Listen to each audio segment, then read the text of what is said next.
evening. Welcome to tonight's City Council meeting. The public can attend tonight's meeting in person at the George DeCiero City and County Buildings Council Chambers located at 1 Tacoma Drive, or watch live on Channel 8 through live streaming on Broomfield's website at broomfield.org/live. The public may also participate in public comment either in person or by calling 855-695-3744 and pressing *3 to be placed in the queue for comment. Screeners will ask callers for their first and last name, neighborhood, and the agenda item the caller would like to comment on. If you'd like to speak on more than one item on tonight's agenda, you'll need to press *3 each time to be placed back in the queue for comment. Public comment will be limited to 90 minutes total per item. The first 1 through 15 participants have 3 minutes to speak. The next 16 through 25 have 2 minutes. And if time remains, the next 26 plus participants in the queue have 1.5 minutes to speak. If joining in person, we'll ask you to come to the podium and state your name and neighborhood for the record. The City Council regular meeting is called to order. Will the clerk please call the roll? Anderson. Cohen. Here. Hinkle. Jezerski. Here. Leslie. Here. Lim. Here. Lindstedt. Here. Marshallson. Here. Schaff. Here, attending remotely. Ward. Here.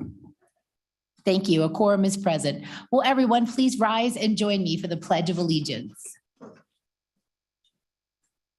I pledge allegiance to the flag of the United States of America and to the republic for which it stands, one nation, under God, indivisible, with liberty and justice for all. In an effort to keep order for tonight's meeting, I ask council members to limit their comments to 5 minutes. If council members are given an opportunity to speak for a second time, they should limit their comments to 2 minutes. We'll plan on a 10-minute break at approximately 8 p.m. We'll begin with council's review and approval of this evening's agenda. Council may add or remove items from the consent agenda, or council may revise the order of business for a meeting. Does any member of the council have any comments or questions regarding this evening's agenda? Are there any objections to this agenda being approved? Seeing none, this agenda is approved.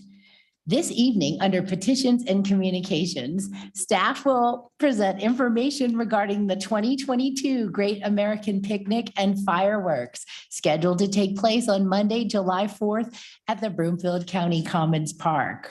Council has a copy of the agenda memorandum, which I'll ask our staff to summarize. Thank you, Mayor, and good evening. Kay Gazaway. Every time we see you, we know it's something fun. I do have something fun. Thank you. Thank you for that nice introduction. Good evening, Mayor and Mayor Pro Tem, council members and city managers. I am Kay Gazaway. I'm your Broomfield Community Events Coordinator. I'm very happy to be here tonight because that means I'm inviting you and all the community members to come to the Great American Picnic on the 4th of July at the Broomfield County Commons Park. That is Monday the 4th at 5 p.m. But first, there's a small matter of an annual softball game that's between the senior softball team and city council. The game is at 12 noon at Northmore Park at the Softball Diamond. And I'd like to be the first to wish you good luck against this very talented senior softball team. I'd like to introduce Kat McCusker and ask her to come up and join me here at the podium because she would like to issue a challenge to city council.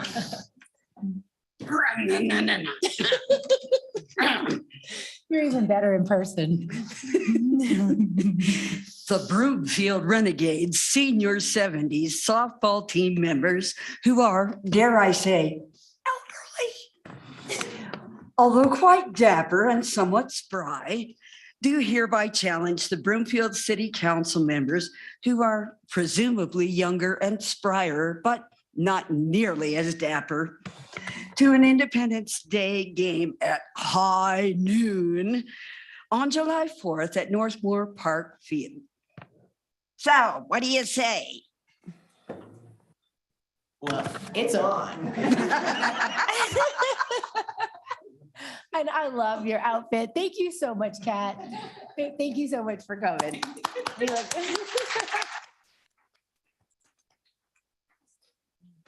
All right, well, after your game is over, I would like to invite you to come back over to the Commons Park because all the fun starts at 5 o'clock this year with inflatables and face painting and food trucks and beer gardens. And the popular beer garden is back again this year, hosted by our friends at the Broomfield Chamber of Commerce. And I'm very pleased to tell you, we're actually adding a second beer garden and food court this year to the east side of the fields. So we're going to have a beer garden on each side. There'll be a different brewer on each side and different food trucks on each side. So I invite you to explore them all, find your favorites and enjoy that. Our goal is to reduce the waiting line for the food trucks and give guests even more food choices for the evening. And then, of course, the beers are $7 at night. And so bring your ID so you can have a tasty brew. Then there is a really cute bike parade. They start lining up at 5:30 on the South Pod Shelter House, and the parade takes off at 5:45. It's led by two of Broomfield's finest, our bike patrol officers. And thank you, Mayor, for offering to kick off the parade this year. We really appreciate that. Everyone of all ages is invited to decorate a bike and take a lap around the park. It's really fun. And then at 6:15, we invite all of you to join us at the City Council tent to meet and greet with the community and hand out some goodies. Your tent is just south of the main pavilion by the playground, and we'll meet you there. And then music, we have a musical lineup at 6 p.m. Symphony will start us off. They are an all-female electric string quartet, and they perform this interesting blend of classic and pop and rock. And then at 7:15, Soul X will take over the stage and get us all dancing with their high energy dance music. And then around 9:15 is when we assess the weather with our launch team. And we have to decide when and how the fireworks will actually go off that night. Now, weather is always a big part of this event. And if there is a wind or rain concern, and our launch crew can delay the fireworks up until 10 p.m. And if we haven't launched the fireworks by 10 p.m., we will cancel the show for this year. But I'm pretty confident we're going to have perfect weather night. And so we're going to have a very exciting fireworks display at approximately 9:30. Now, historically, this event draws about 15,000 guests. So you can imagine the parking lot around the County Commons Park gets packed. So I want to give you a couple tips. There is accessible parking available in the west lot near the main pavilion. Plus, the senior recreation van with the wheelchair lift will be making circles from Legacy High School to the County Commons Park all night, along with 5 school buses making that route. So I would encourage everyone to utilize that shuttle service from the Legacy High School. It starts at 5 p.m. and it runs until about 11 or until we get the last guests back to their cars. You can follow along on any last minute updates about the Great American Picnic on the Broomfield social media accounts. And finally, I'd just like to acknowledge and thank all the city departments that are collaborating to make this event a big success. There's the police and the streets and the parks and recreation and facilities and communications and North Metro Fire. It's a pretty impressive team. So that's everything I have for you tonight. And I'm very happy to answer any questions. Thank you so much for that update, Ms. Gazaway. Next is public comment. If anyone would like to comment on this item, please step up to the podium or ask questions.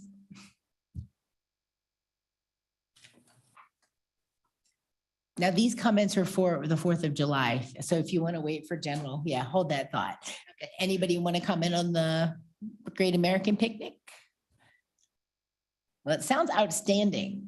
And I'm glad that we're adding more food options and drink options, because I know it's probably going to be record attendance like everything has been. So It's been growing. outstanding. Very good. Any of my council colleagues have any questions or comments? Yes, Mayor Pro Tem. You're giving out pinwheels for all the kids. Yes, They're red, white, and blue. yes, and they'll be at your tent for you. Yeah, something different this year. It's neater than the frosting. Right. And probably more hygienic. Anyone else? All right, well, thank you so much. We look forward to seeing you. Great. Thank you. All right, thanks. We'll now move to public comment. This is an opportunity for the public to comment on matters other than the items already listed elsewhere on this evening's agenda. If there's anyone who'd like to comment on the podium, state your name and neighborhood for the record, and you have 3 minutes. Good evening, Mayor, Mayor Pro Tem, and Council. My name is John Ewalt, and I live in the Pinnacle North Subdivision. We use symbolism throughout our lives as a shorthand for complex subjects. Symbols can convey pages worth of written text with a simple glance. One symbol that conveys a significant amount of information is a flag, especially when that flag is raised by a government. In a representational democracy such as ours, the voting public cedes their authority to the elected government. So any flag raised by that government should represent the voters who ceded the power to be governed.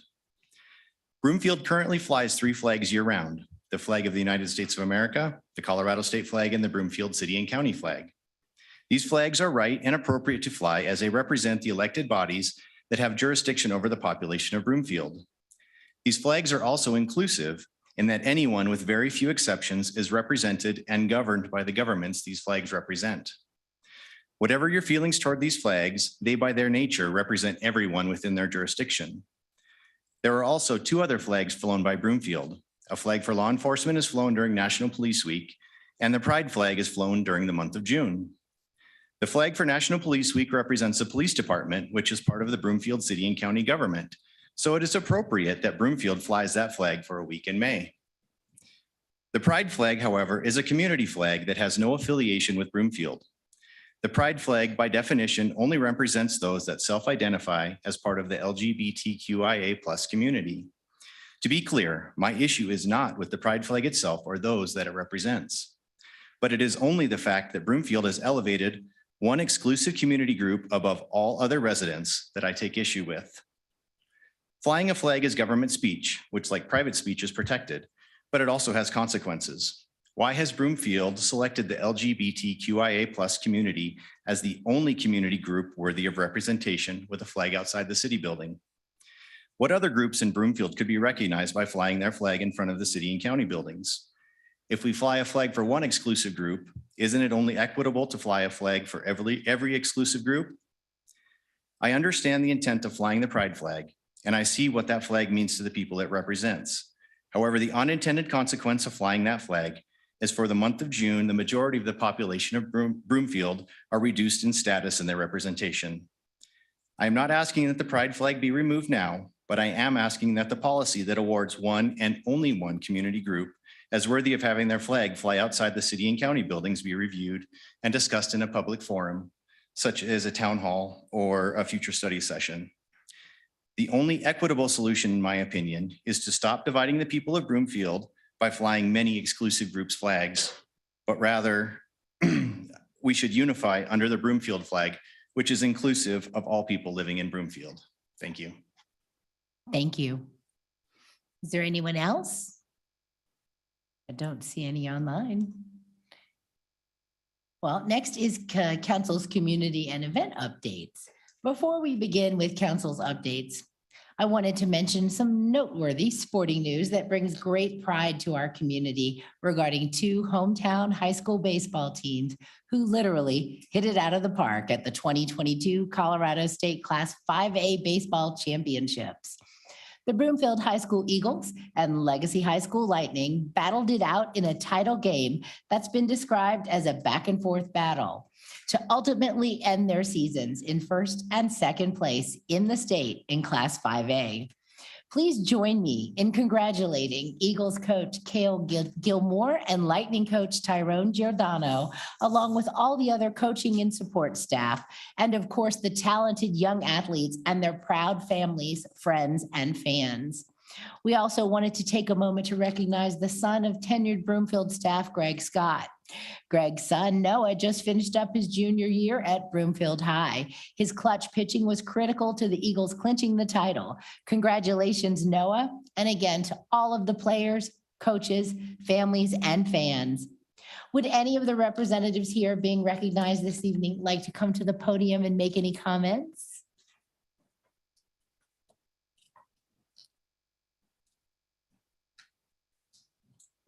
Mayor, council members, my name is Ty Durano. I am the head baseball coach at Legacy High School. On behalf of Legacy High School, I wanted to come here and thank you all for the kind letter and the invite to come and celebrate what was an absolute unbelievable season. I want to congratulate also Coach Gilmore. I know he couldn't be here tonight. I talked to him earlier today, but I want to congratulate Broomfield High School and what he put together and what they did this year as a program. And I got to tell you what, it was such an amazing game. Amazing year. You know, he and I talked. It's funny because we're both grew up here in Broomfield. I don't know how much you guys know about either one of us. He was a Broomfield graduate. I graduated from Regis High School, but I was born and raised here and grew up right over there off 11th and Ash Street. So my wife, Lisa, who's here tonight, is a Broomfield High School graduate. And so we've been kind of competing against each other our whole life, so to speak. And when he got the job at Broomfield, he and I had couple lunches together and we sat there and said, isn't this kind of weird, man? We're competing against each other and now we're both head coaches of the high schools here in Broomfield. And it's kind of a unique moment for the two of us. And then when we played during the year, they ended up beating us in league, but we ended up taking the league title. And he and I were talking at the conference game or at the conference meeting with the coaches. And I said, hey man, I'll see you at the state title game. Hopefully we don't meet each other prior to that. And he goes, yeah, wouldn't it be great to be in that game together? And I said, it'd be great to ensure that Broomfield had a championship regardless of who was there. So anyway, it was a great game. We really enjoyed it. And I just wanted to stop in tonight and say thank you very much for the kind words. And hopefully this is something that brings the community of Broomfield together instead of separating. I mean, competition sports is a great way for the community to come together. And hopefully that's something that we can build upon as a community and bring the two high schools together in competition. So anyway, thank you very much. It's about enough of my time. I appreciate you very much. Thank you so much, Mr. Giordano.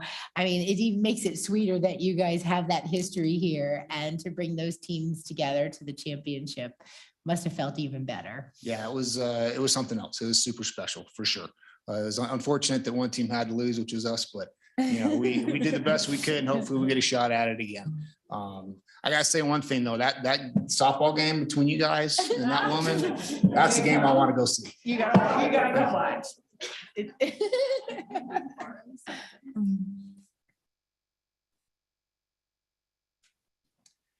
Mayor, City Council, appreciate the opportunity to represent Broomfield High School. Kale texted me this morning, said, Sean, are you going to the City Council meeting? I said, yes, I plan to go there. He said, unfortunately, I've got a business trip in Wyoming, so he's there for business. But did want to extend a great thank you to the City of Broomfield for the letter that was sent to Kale and inviting us to this moment. And I'm really excited because this was really my first year of coaching at the high school level on the C team. And Mayor, you know me from Thunder Baseball League, and she got to throw out her first pitch, and what we're really it's short field. We're going to work on that for next year,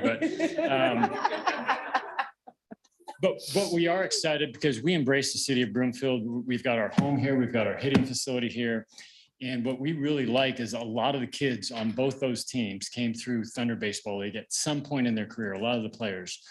So it's really, it's close to my heart to see these kids develop and really get to the next level, which is high school baseball, and we're really pushing them to go beyond. And I think we've partnered with Ty Giordano, and he's actually our director of talent now and programming. So we've embraced legacy, and we're bringing Broomfield High School with my bridge with Kale.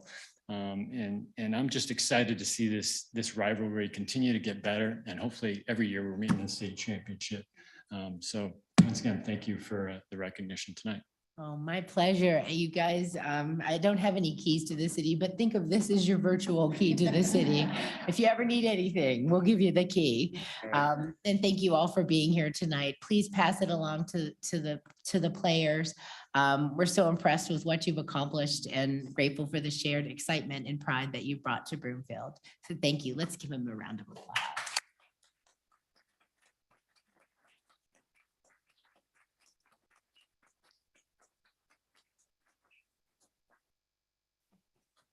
Well, does any other member of council have an update this evening?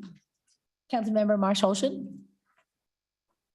Thank you, Mayor. Last week we had the opportunity to go to the Colorado Municipal League Conference. Several of us did up in Breckenridge, and it was a very good experience listening to speakers on all sorts of issues that are pertinent to our city.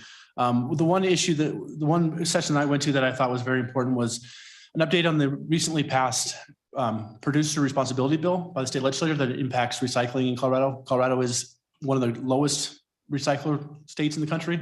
I think we're 15% recycling, which is pretty sad. But this bill will allow producers to pay for recycling for all residents. So once it's fully implemented, which is going to be a few years, 2026, I think is when it's supposed to really start, recycling will be available to all residents free of charge. And at a time when we are going to be discussing single hauler trash here pretty soon, I think that's very important that we can have that discussion. I did want to take 1 second though. I was sitting in breakfast on Friday at the conference when my phone blew up with news that I was very unhappy about. And I just wanted to say that with 4th of July coming up, it saddens me that I am now raising my daughters in a country that they have less rights than my wife, than their mother does. And that's very sad. And I want to say that we, stand with the women of Colorado and the United States. And so that's all. Thank you, Mayor. Thank you, Councilmember. Councilmember Ward. Thank you, Mayor. If I may, Councilmember Henkel sent her recap to me, so I'd like to read hers first, and then I'll read mine. Okay. So Councilmember Henkel says, I was thankful for the opportunity to attend the 100th Annual CML Conference in Breckenridge.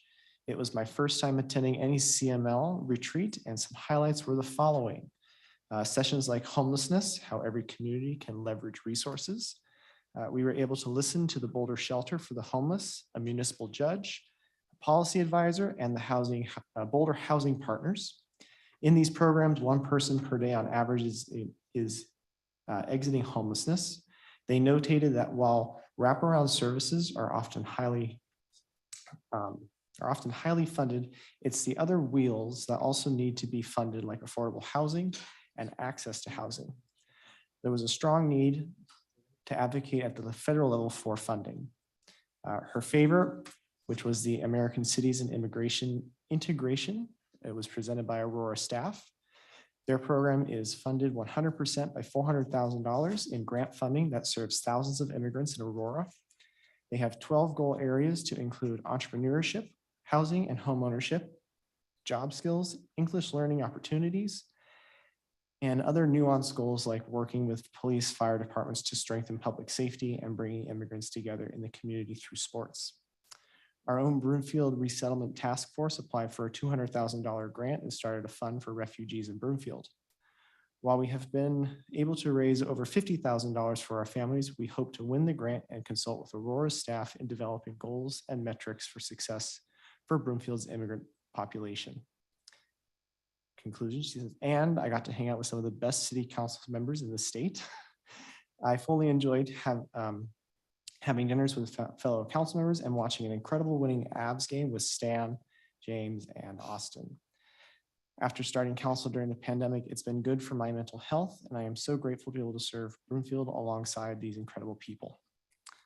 That is what Councilmember Henkel had to say with regard to her trip to CML. For me, CML over the last week was also my first event and first retreat of any kind.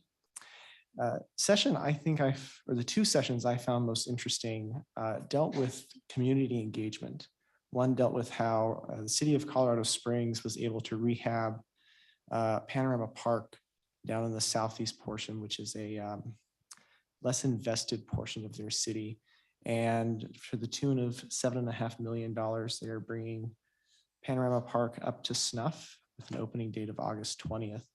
And it will serve all age groups from infants, toddlers, up to pretty much adults. They'll have bike tracks and turf fields for soccer, football, I think even baseball. They'll have an outdoor class. They'll have playgrounds for all age groups, et cetera. And I think I found those most interesting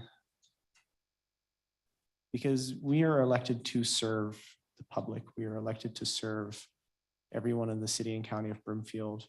And I think having public engagement is really what strengthens our community and makes us the city and county that we are. And I would like to further our community engagement skills. So thank you, Mayor. Thank you very much. Councilmember Lim. I also attended the Colorado Municipal League Conference in Breckenridge. I followed a sustainability track in choosing my sessions.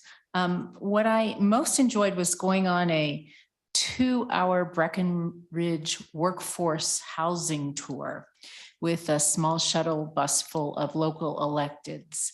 And the reason that's connected to sustainability is in the Alta Verde apartments, which they are still constructing, because these apartments will not only be workforce housing, but they will be net zero through their solar panels. And they were also detailed in explaining how they got the financing from DOLA for those apartments.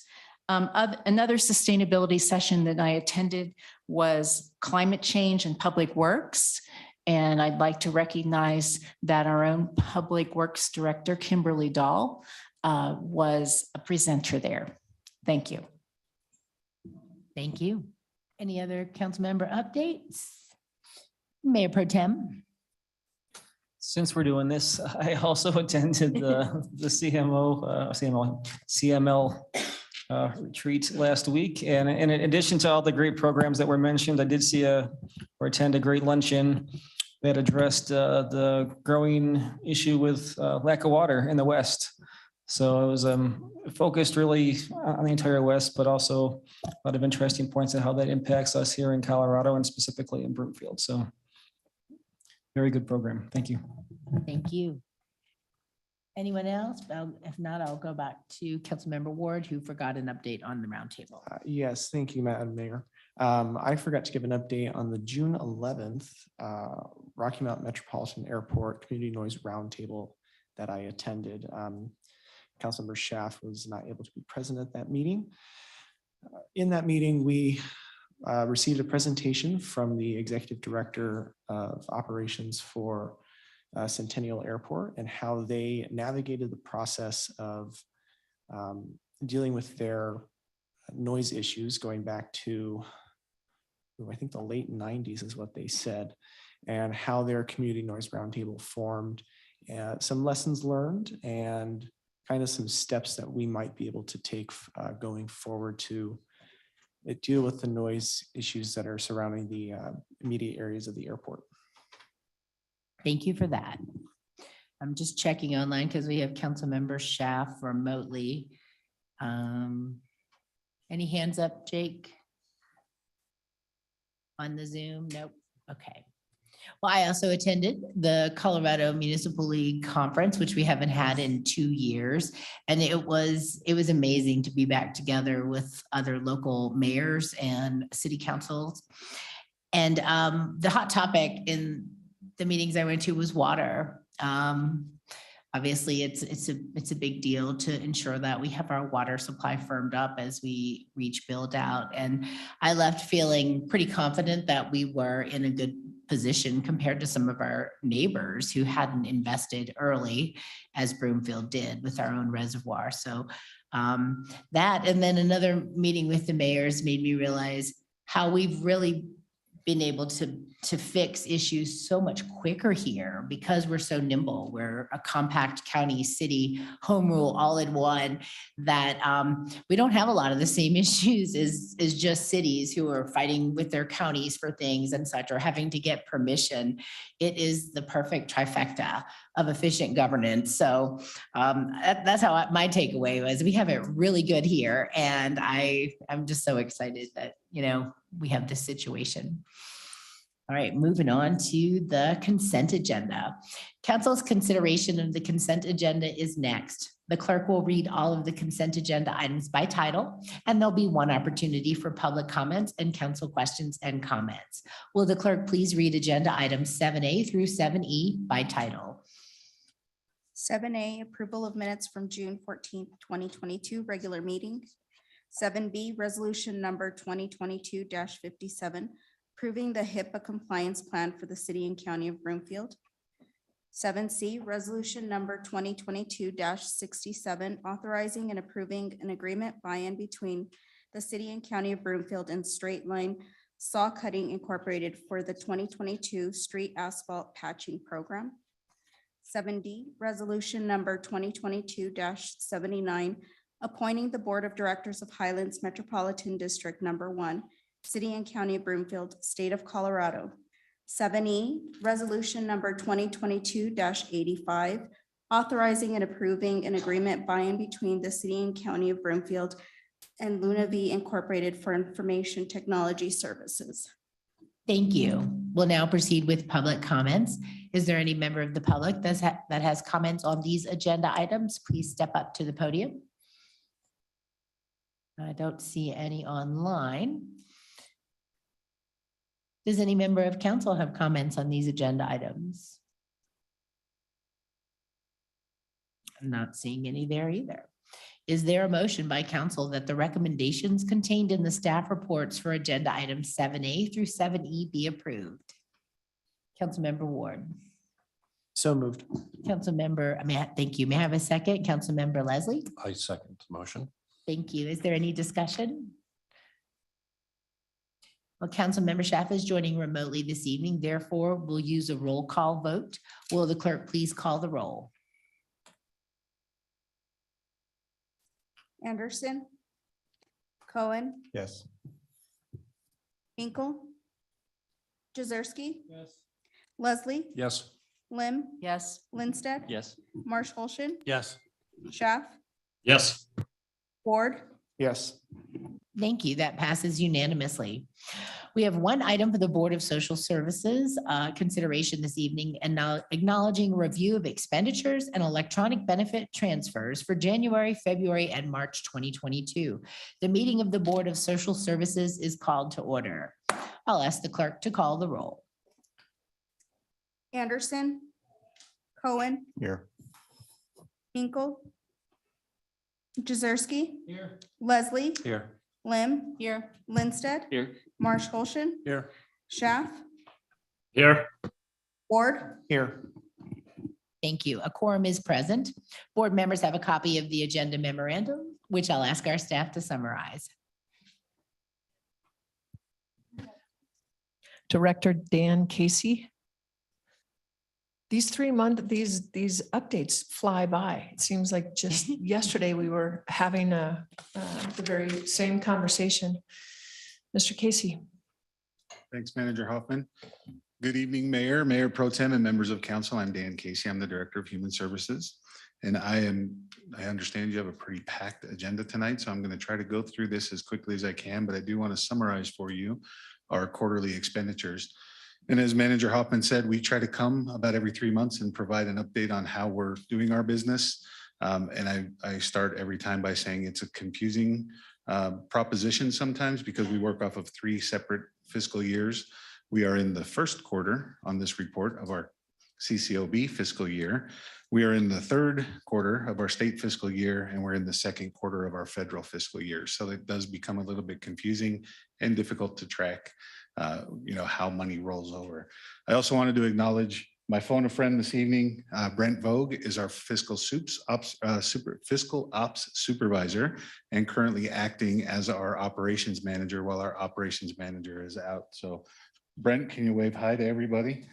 Brent puts together a lot of the work that goes into the memo that you have before you tonight, and that I'll quickly summarize. Just wanted to hit a few highlights, and I'll try to do this as quickly as I can. Our TANF, temporary aid for needy families, is up in this quarter, about 59% in clients, from 93 in the same time last year to 148 this year. Our expenditures are also up from about 52,000 in the same time last year to 83,000 this year. That's an increase of about 57%. I think we can all understand the reasons why. A lot of our other benefits, like our workforce and our unemployment insurance, have ended, so folks are back in a position where they need those additional funds, which will also be reflected in our SNAP numbers. Our Supplemental Nutrition Assistance Program, or also known as our Food Assistance or Food Stamps Program, that is also up. Same time last year, we were about 1,267 recipients in the month. This quarter we're at 1,451. So about a 14% increase. You'll see that the dollar amounts are about 60% over what they were for the same time period last year. Although our clients are only up 14%, Our dollars are up 60%, and that might not make a lot of sense to some folks who read the report, but that is due to max allotments and our pandemic EBT expenditures that occurred through this reporting period. The max allotments would indicate that someone that might qualify, and I'm just using an arbitrary number that I'm making up right now, but you might qualify for $200 a month in food assistance, and max allotments allowing $400 a month. So you're getting double the amount of allotment that you would normally receive based on eligibility. I'll circle back to that in a minute because that's important to remember. Medicaid. In our Medicaid enrollment, we're up also, again, about 10% from 4,800 to about 5,300 participants. We also have what I've referred to previously in other meetings is our locked in report. Locked in status is everybody that was under the pandemic emergency or the PHE, the public health emergency. Anybody that was on benefit for Medicaid stayed on, and any new enrollees that were eligible remained on. So we've got a lot more users of Medicaid right now than we typically see. And that locked in report will be ending soon. So what I wanted to share with this body tonight is the public health emergency we've been notified by the state will be ending soon. We do not have a date from the federal government yet on when that will occur. They're anticipating that will either be the third quarter or the fourth quarter of this year. The reason that's important is because I talked about that max allotment in SNAP. That max allotment will end when the public health emergency ends, and the locked in Medicaid will also end. So that will create a huge workload for our staff, but more probably impactful is the impact it will have to our recipients of the benefits. So we're working ahead right now. We're taking some proactive steps to make sure people are informed, that they're updating their peak information, which is our online system, and that our staff are all educated on when this is going to occur and how this is going to occur so we can share with our recipients that information. Hopefully get them into other programs or situated in a way that the impact to them will be mitigated. Moving on to our Child Care Assistance Program, or CCAP. We've seen a steady number of CCAP participants. We average right around 55 households. That's not 55 kids, but 55 households. So that ends up being a little bit over 100 children that utilize that program. We've got an increase in allocation this year, and again, for pandemic emergency, and those increases in allocations paid for absences to the provider. So even though the family wasn't attending based on medical need, or maybe someone was COVID positive, the impact to that provider would be negative. So the extra dollars in CCAP went to pay for absences to the provider, which is a very good way for our providers to stay viable. You'll see overall, our numbers increased about 10% across the board for human services. That doesn't seem like a lot, but when we're talking about roughly 7,000 people, so we see 700 people, additional people every year. And again, we do unduplicated numbers. So those are another 700 individuals that we served in this year than the past. Two real quick things that I wanted to add: LEAP, which is our low income energy assistance. And as you recall, we moved to the Goodwill contract and they administer the program for us. And I promised you I would bring updates on that. LEAP is also seeing an increase. Oh, I'm sorry, they're seeing a decrease in recipients of the LEAP program during this time frame. They went from 307 last year to, 327 last year to 307 this year. And then we have seen an increase in the dollars in LEAP as well, because this year LEAP implemented a program for gas, electric, and water arrearages, and those were beyond what we would typically see in the cold weather season. CAFS, which is our Child, Adult, and Family Services, more commonly referred to as child welfare or adult protection, and those numbers are staying fairly stable.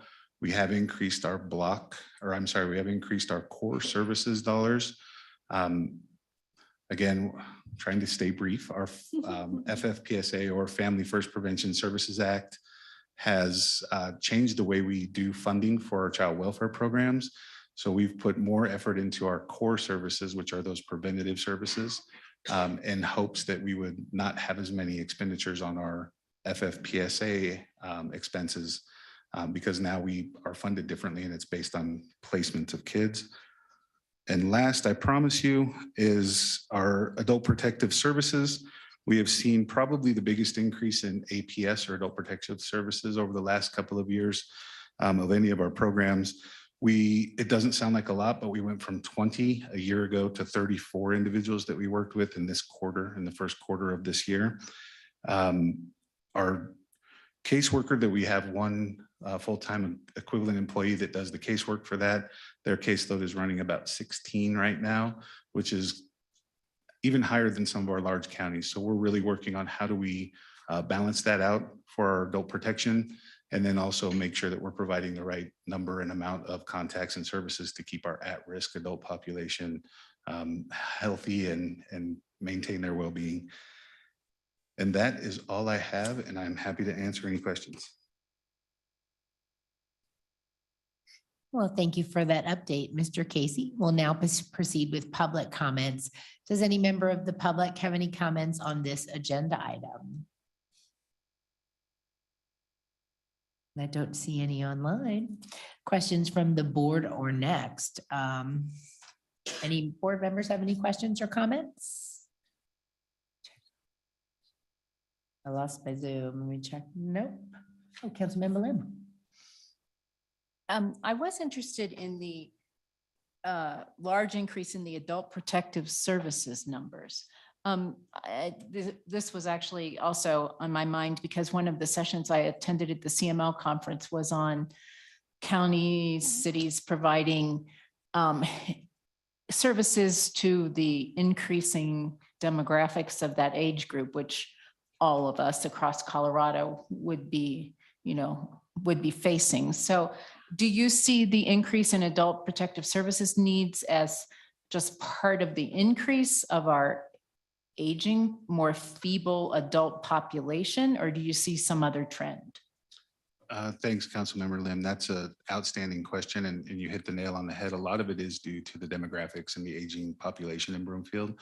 I think the other part of it is we're doing a better job of advertising and communicating our programs.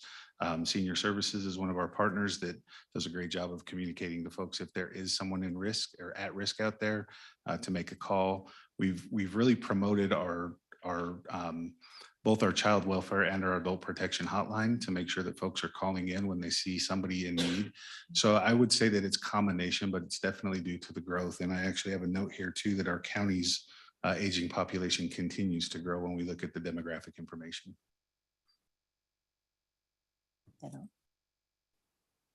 Thank you. Any other board member comments? All right. Well, thank you, Mr. Casey. There being no further business before the Board of Social Services, the meeting is adjourned. And there is no business before the Board of Health this evening. The first item under council business is a public hearing and council's consideration of proposed resolution number 2022-84, approving the Ridge at Broomfield filing number 1, replat D, PUD amendment, final plat and site development plan. I'll now declare the public hearing open. We'll follow the city's standard public hearing procedures. First, staff will present a summary of the proposal. Next, we'll have the applicant's presentation. Then we'll ask for public comments and final comments from the applicant. And finally, questions from the city council members. Council has a copy of the agenda memorandum, which I'll ask our staff to summarize. Thank you, Mayor. And I see that Lynn Merwin is going to be the presentation. We're going back and forth, Ms. Harmer, about who is going to do it. And if council could take notice that Ms. Merwin has been the brain trust with Anna Burtonzetti and Judy for about as long as I've been here. And you will notice she is no longer a senior planner, but she is our planning manager. Well earned, long deserved. She's going to rail me for doing that publicly. I can assure all of you.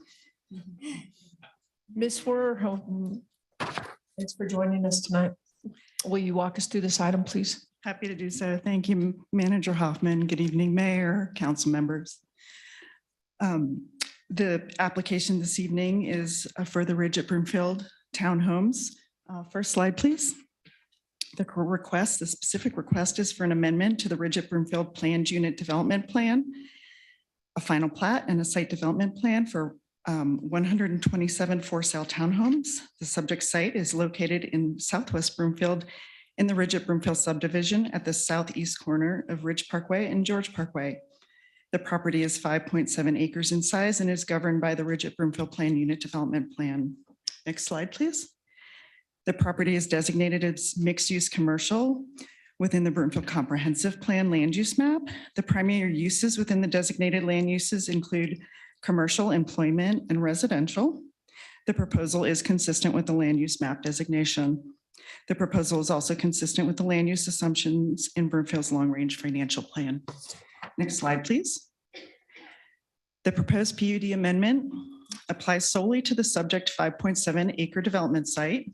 As a mixed-use development, the Ridge at Broomfield is intended to develop with no more than 75% of the land area comprising a single use. The proposed PUD amendment would allow the multifamily use to develop at 100% of the 5.7 acre site, exceeding the 75% maximum single use allowed by the current PUD. The single land use development at 100% of the site is identified as a variance in the PUD plan. The PUD amendment also refines certain design standards related to the roof materials, allows a masonry or stone veneer on the facades of the homes, and establishes setbacks at a minimum of 5 feet, except where they may be attached units, which would allow internal lot lines of 0. For the final plat, this subdivides the current property into 127 residential lots and creates tracks for private open areas and alleyways and establishes utilities and access easements necessary to serve the site. Next slide, please. Next slide. The image shown here is the overall site, including 2 points of access from the north via George Parkway and 1 access from the south via Ridge Parkway. Townhome units are accessed from the sidewalks that are provided along the perimeter and interior to the site or from the attached garages. The development meets the minimum off-street parking requirements with the townhome garages and 20 surface parking spaces. The townhome garages comprise 1 and 2 car garages depending on the number of bedrooms within the unit. There is no on-street parking provided with this development. Open areas within the site include an 8-foot trail corridor planned along the eastern boundary of the site to facilitate connectivity within the area and to the neighborhood park to the northeast of this site. A dog park is provided adjacent to the trail and a community gathering area is shown at the southwest portion of the site. Let's see, according to the, drainage as an infill development, the site will make use of an existing stormwater detention pond located to the southwest of the site. So drainage is covered that way. Next slide, please. This image shows the proposed landscaping along a portion of Ridge Parkway. The landscaping includes a variety of trees, shrubs, and ornamental grasses planted in an undulating pattern along both sides of the sidewalk and into the entrance of the complex. Currently, there are approximately 48 trees that were planted along each side of the sidewalk along the northbound lane of Ridge Parkway. During the staff review, planning requested that the developer work to preserve these trees, but the developers indicated they will be unable to preserve all the trees during construction. The plans propose to replace the trees with shrubs and primarily with shrubs and grasses. Next slide. Okay, next slide, please. Sorry about that. These images show one of the townhome products as they would appear once constructed. Exterior lighting fixtures meet the dark sky requirements and are placed throughout the complex for the optimal safety and security of the neighborhood. And here we see the image with front doors and then the rear images with the alleyways. And there is a configuration where the garages and the front doors appear on the same front elevation due to layout of the development. Next slide, please. There are 2 variances proposed with this application. The first is to allow residential land uses to develop on 100% of the site, as noted earlier. Today, the overall development has developed with 3 prior residential projects, 2 commercial office buildings, and a neighborhood park. There is 1 remaining parcel available to develop to the south, comprising approximately 11.7 acres. The second variance is to reduce the private open area required in the site from 40% to 39%. And just to point out, the private open area is different from public land dedication, and that is typically trails, pocket parks, things of that nature that remain private on the site, whereas the public land dedication is land dedicated to Broomfield. And that's a totally different requirement. The developer is proposing to meet the PLD obligation through a cash in lieu fee totaling $817,723. And that's paid at the time of building permit. And that is, one of three ways we typically see PLD met, either through a full dedication, a partial dedication with cash in lieu as the balance, or a full cash in lieu.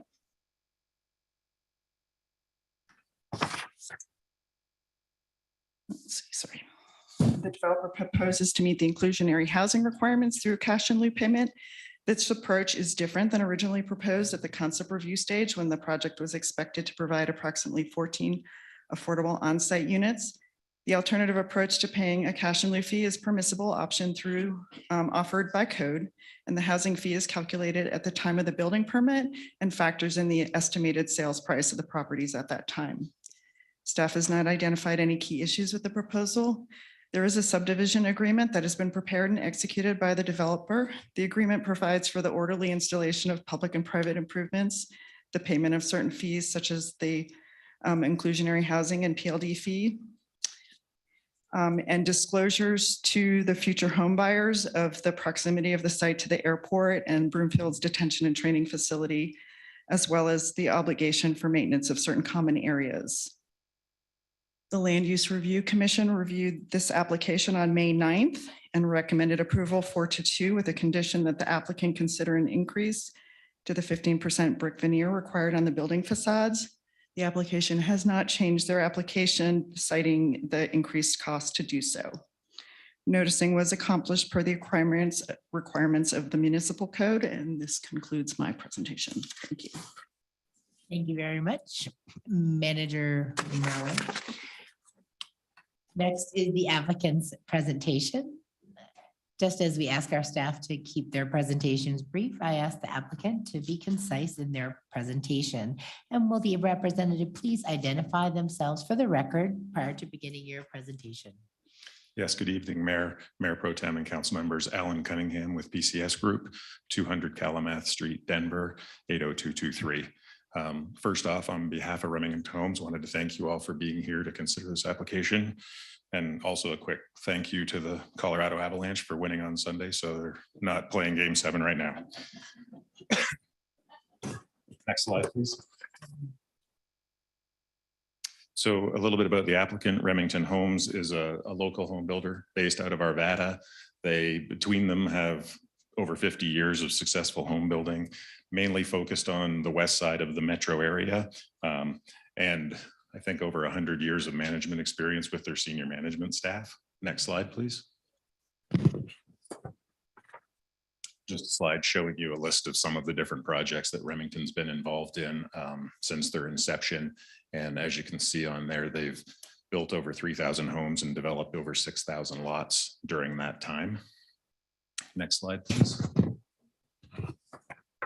We'll go quick on this one because staff's done a good job of identifying the site. As you can see, it's west of the airport and south of West 120th Ave as part of the Ridge at Broomfield PUD.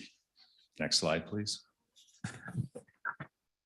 So this slide gives you a different perspective of the context, seeing the site, which is highlighted in yellow, and how it generally, it's a little bit out there to the west, but it kind of acts as an infill property, as you can see, surrounded by the office development to the east, to the right of the site, some infill detached single-family homes in the northeast corner, and then kind of as we move left, the neighborhood park that exists kitty corner to the site, Touchstone Apartments directly north of the site at the top of the screen, and then the Stonegate Apartments to the west of the property, left of the screen.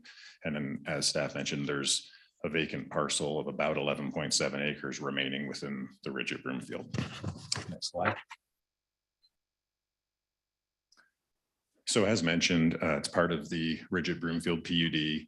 The exhibit on the right is actually a former amendment that was done on the property. The important takeaway being that there's still an allotted 240 multifamily units permitted within the Ridge at Broomfield. And the application before you tonight is requesting 127 townhomes, which is about 53% of that allotment as part of this amendment. Next slide, please.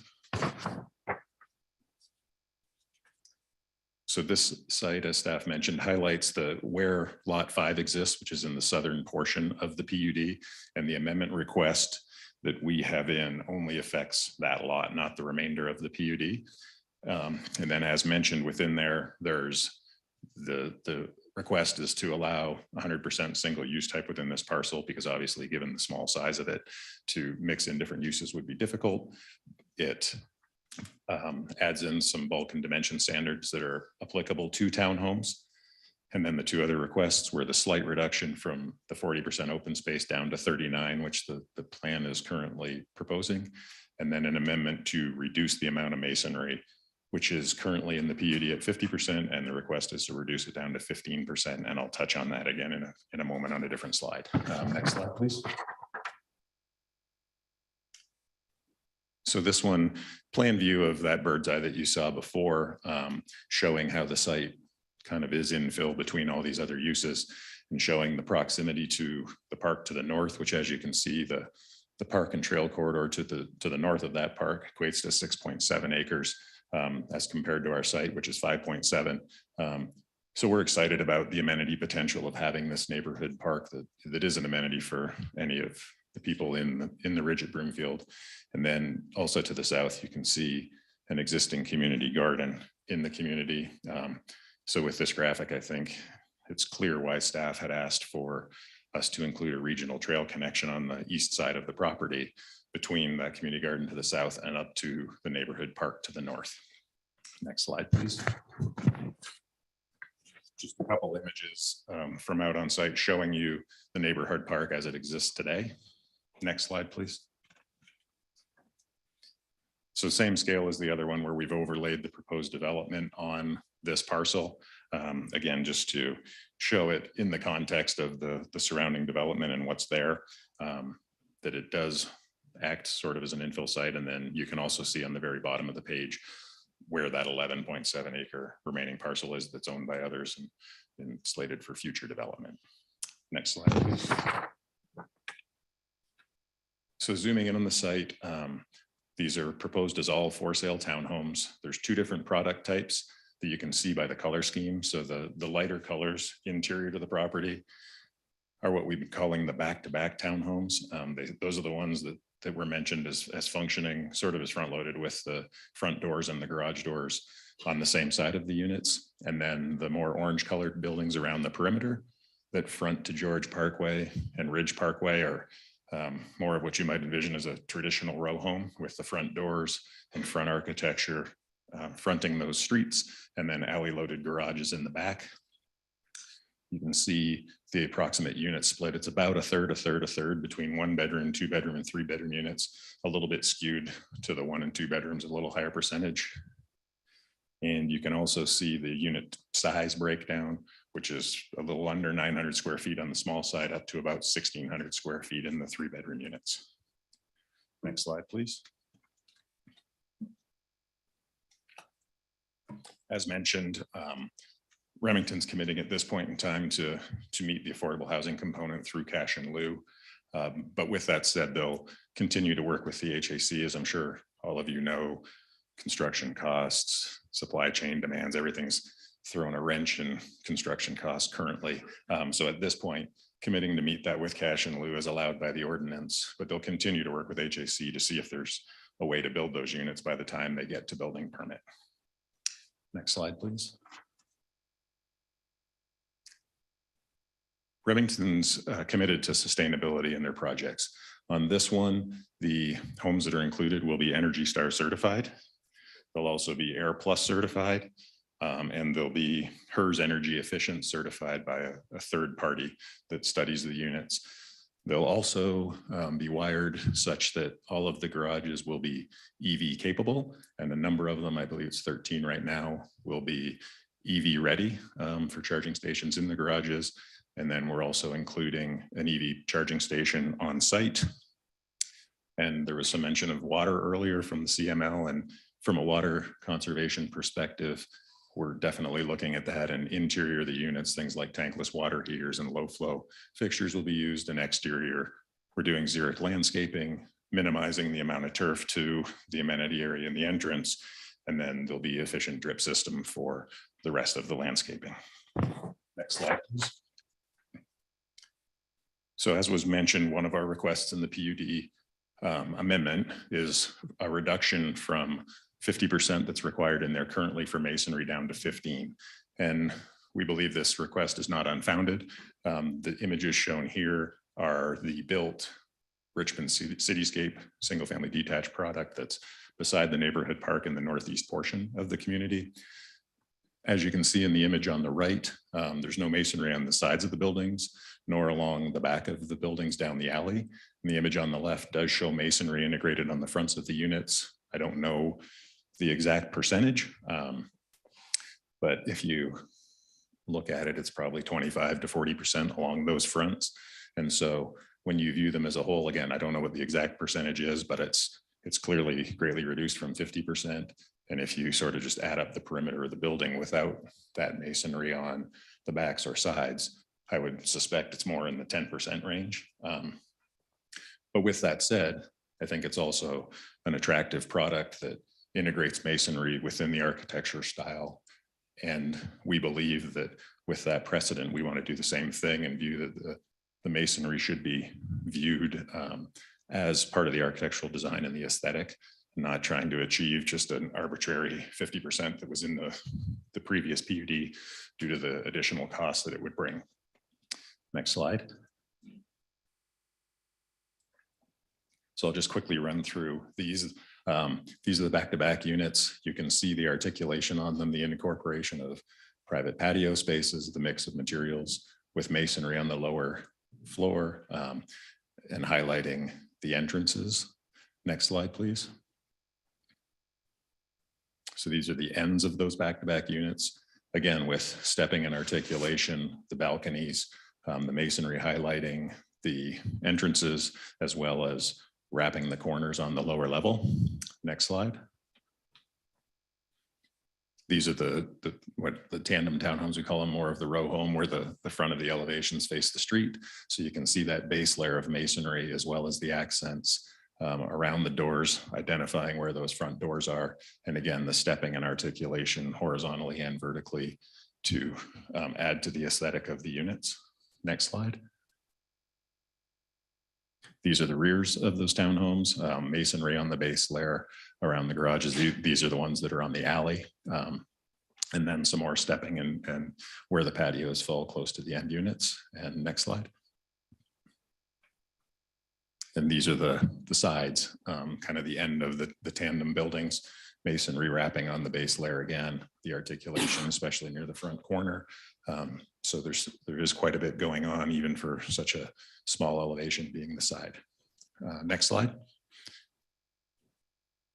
So just quickly highlighting the central amenity space. This one's set up as sort of an adult gathering space, seating area, some outdoor games with a ping pong table, some cornhole, small turf area. And on the north side, the upper part of the page, you can see there's a sidewalk connection, and that does bisect the site going east to west and connects over to the north-south trail that's on the eastern side of the property. Next slide. So there's just a few images here. This is near the entry looking in towards that amenity area. Next slide. Just a bird's eye of that central gathering area that you saw before. Next slide, please. This is over on the eastern edge. You can see the dog park on the right side of the image. Apologies, I'm not sure why it shifted a little bit there, but on the very right side of the page is where the north-south trail connection, the 8-foot wide trail, connects through the site, and then a small dog park integrated per city request. It's, we are somewhat limited. I'm not sure you'd bring your Great Danes here, but I think for smaller dogs within the complex, this would be appropriate. And then there is a dog park a couple miles to the north in Broomfield, and the large Westminster one a couple miles to the south. Next slide, please. So this is the corner of Ridge Parkway and George Parkway where the entrance would be. Just, we chose this one to give you an idea of the front architecture as well as some of the side at that entrance. And overall, we feel that there is some density on the site, but we're trying to do it in an aesthetically pleasing manner with an appropriate amount of masonry and be able to address some attainability with these units and then take advantage of the amenities that exist within the Ridge at Broomfield, such as the large neighborhood park that's kitty corner from us. Next slide. So with that, I thank you for your time this evening. There's several members of our team here, from the architect, civil engineer to Remington Homes, to answer any questions you may have. Thank you very much. We'll now proceed with public comments. Does any member of the public have comments on this agenda item? If so, please come up to the podium and state your name and neighborhood for the record, and you have 3 minutes. We're friendly.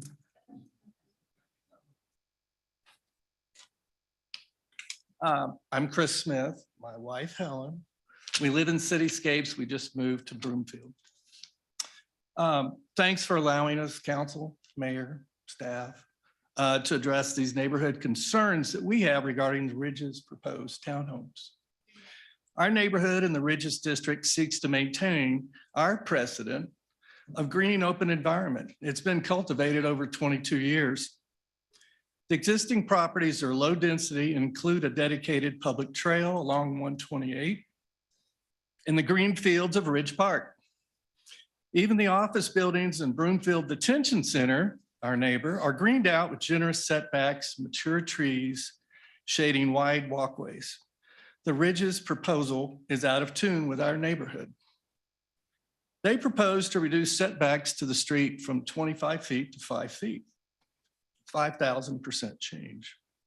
When asked to consider modifying the density, they just said no. They plan to chop down 52 mature public right-of-way trees and replace them with 6 saplings. When asked to do better, they just said no. When the developer was asked to consider modifying the roofs and masonry, as we've heard, to match the neighborhood, they said no.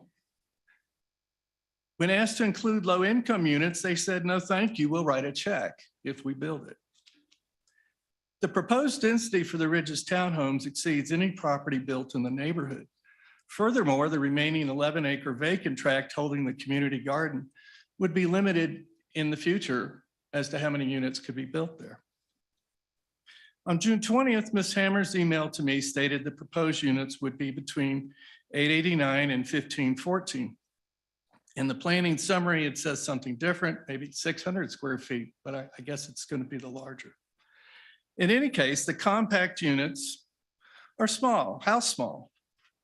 I'd ask you to review Remington's current project in downtown Superior with its town square location, street parking, sidewalk located AC units. It's located in the middle of retail, employment centers, and mass transit. Physically, it's inclusionary. The Ridges has no retail, nor any foreseeable retail, nor is it served by mass transit. Inclusionary by any definition means affordable. The developer specifically refused to target lower income buyers, and home prices could range between 400 and 600 grand. The Urban Land Institute, which I was a member of, would not define this as an inclusionary project, and it should not be labeled as such. The proposed Ridges have a lot of ruffles. Greenery and setback norms are destroyed. The project is writing checks totaling $800,000, allowing it to bypass Broomfield requirements on both public land dedication and income set-asides. Does cash in lieu of PLD justify paving over the green area? And did I mention they'll chop down 52 trees? No mass transportation access for residents, so no mitigation of greenhouse issues. Respectfully, we ask that you table the proposed development plans until these concerns are fully and faithfully addressed. Thank you for your time. Thank you very much. Any other public comments on this item? Seeing none, questions from City Council are next. Well, does the applicant have any final comments first, based on the public comment? So yes, I would like to address a couple of those. Obviously, we're not trying to hide from the fact that there's density on the project. We believe that it's one of the ways to be able to bring more workforce townhomes to the city of Broomfield and more attainable price points underneath the averages that are within the city. There is a 6-acre neighborhood park adjacent to the site and within the community that is the majority of the open space for all of the development within the neighborhood. With respect to the trees that are being removed that are currently behind the sidewalk, just for clarity, those aren't in the right of way. They're on the private property, and they're actually about 90% of them are within a gas line easement that exists on the property. So I'm not sure how they got there in the first place, being within that easement, but they could be gone tomorrow if the gas line needs to come in and work on that. So we'll work on it to replace the vegetation as much as we can. There are some grading and utility constraints along the front of those units, as you can imagine. But just wanted to clarify that those aren't in the right of way. And, as acknowledged, the units, they're not huge. Again, trying to address some of that missing middle and bring a different product type to the city so that people can afford these houses. And then with the masonry request, I think, I already touched on that and how the precedent, I believe, has already been set within the Ridge of Broomfield. So thank you. All right, thank you very much. We'll go to questions from council next. Members should limit themselves to questions during this portion. The time to introduce amendments and state positions for or against this item is later. Are there any questions from council? I have Councilmember Ward first. Thank you, Mayor. My first question is, I guess, a question for staff. I know it was mentioned in the summary that currently the PUD only allows either 200 or 300 total units of some capacity, and they're asking for 157, I believe, 127, I'm sorry. If the developer for the remaining 11 acres wanted to build build more than what the difference is between their 127 and the allotted amount, would they be able to just ask for a variance and council could approve or deny, however that particular council feels? Ms. Merwin?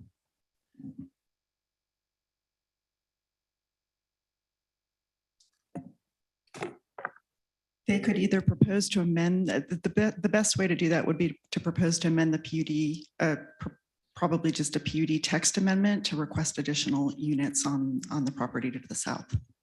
Okay, perfect. My next question is in regards to the, I guess, walkability of the area. The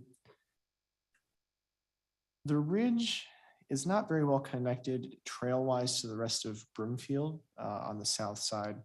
You have to cross 120th / Highway 128 to get over to the next trail that ends at Eldorado Boulevard and Highway 128. But there is no clear path or clear crossing to connect either of those two. Was that something that the developer maybe contemplated, or is that something that staff has been looking at to connect those two areas of Broomfield?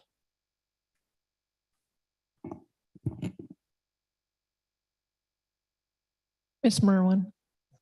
By default, everyone is kind of looking at each other like, okay, who's gonna take this one?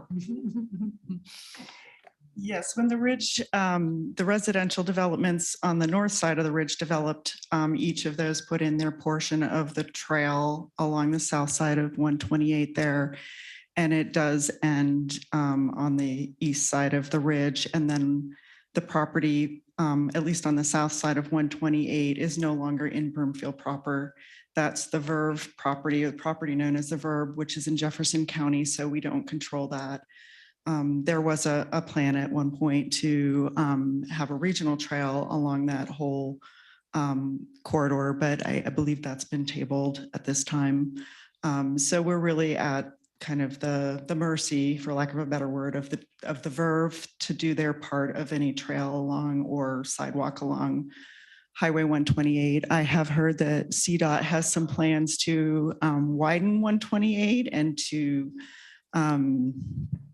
make improvements along that roadway. I'm sorry, I don't know if it includes a trail or not. I know that the roadway itself would be widened. It does not at this point. Could Broomfield request CDOT to look at that as part of their study? I don't want to start getting text messages, and which happens frequently as soon as I say something. It's under review from CDOT. Regardless, I mean, part of their mission is connectivity, bike, health, safety, and all of those other components. So I'm not saying they would never entertain it. It's just at this point in the preliminary stages, that isn't part of the widening plan. Okay, thank you. And I'll follow my own research on that particular project. My next question is in regards to some of the sustainability aspects of this project. Forgive me if I missed this in the project and in the presentation. Were you guys planning on using any sort of solar?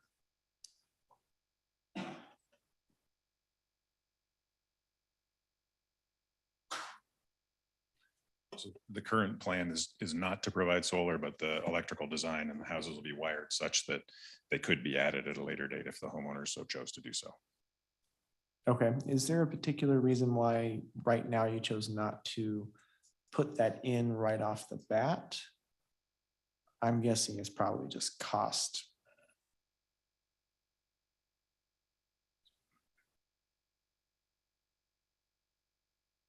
Good evening, Matt Cavanaugh, Remington Homes, 5740 Old Wadsworth Boulevard, Arvada, Colorado. Yeah, it's a function of cost. So it's also a function of a new product that we're building here. And it's the roof lines are a lot different, and it doesn't necessarily have a solar product that dovetails with this design just yet. So we are PV ready. It's the best we could do at this point. So that's our effort. And I think as technologies develop, we'll be able to implement those in future projects. So. Okay, thank you.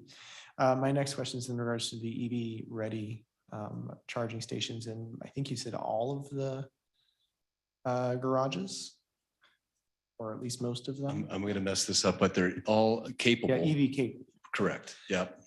For the 2 garage, you'll have to forgive me if this is just a symbol of my ignorance on the subject.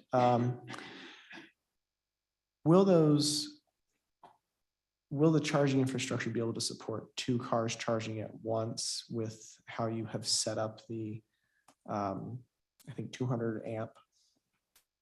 Or is that only good for 1 car at a time? It should be fine for 2. Yeah. Yeah. As long as every other appliances in the house isn't full blown at the same time. So. All righty.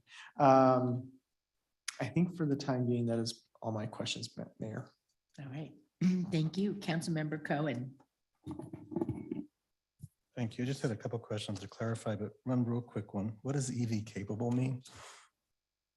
I don't know. It may have been in the memo, but just for my understanding.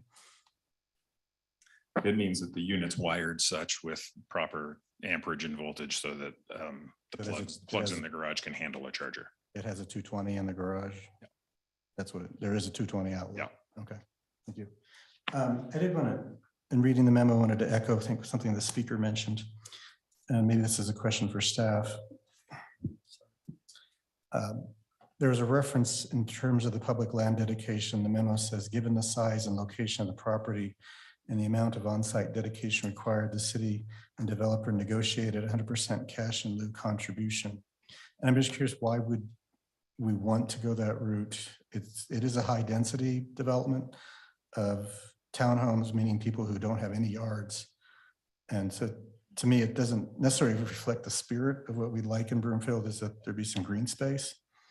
Though I recognize the cash in lieu will help our open space goals, but I'm just curious why did we go that route to negotiate cash in lieu versus finding some means of open space?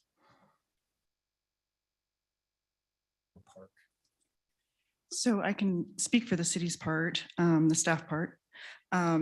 Typically for public land dedication, we look for a minimum dedication of 3 acres in order for the city to take on the maintenance of that facility.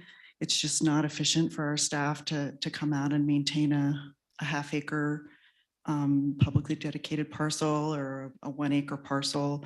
And as mentioned, the property is only 5.7 acres. So the size of a dedication that would become the city's obligation to maintain is not an ideal location, even though there is a park nearby.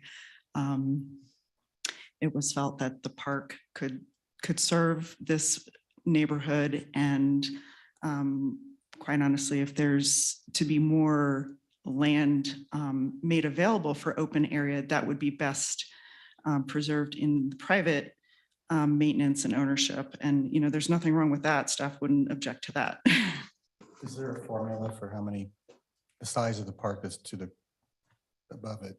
How many people per acre? Is it sufficient for the development that's there and what's coming? I believe there is a formula. I do not know what that is offhand, but I would guess that this park is adequate to serve this area, or we would have asked for further amenities within the park or something to augment the usability of it. Councilmember Cohen, if I may, and as we walk through these developments, the planning department is never in the position, and we don't want them to be in the position. So they don't negotiate any of these business development agreements, nor do they weigh in on whether it is a feasible development or something that is conducive to overall Broomfield. So when you see the word negotiate, it has a very different meaning with regards to planning than it does, say, for Mr. Romine and our business development agreements in the back. So it's more of a calculated methodology versus a thumbs up or a thumbs down. It's a collaboration with staff is really what it is. Staff and the developer collaborating to find an optimal solution. Okay, and the other question dealt with the issue of affordable. I'm curious what happened because initially apparently there was affordable housing around 80% AMI.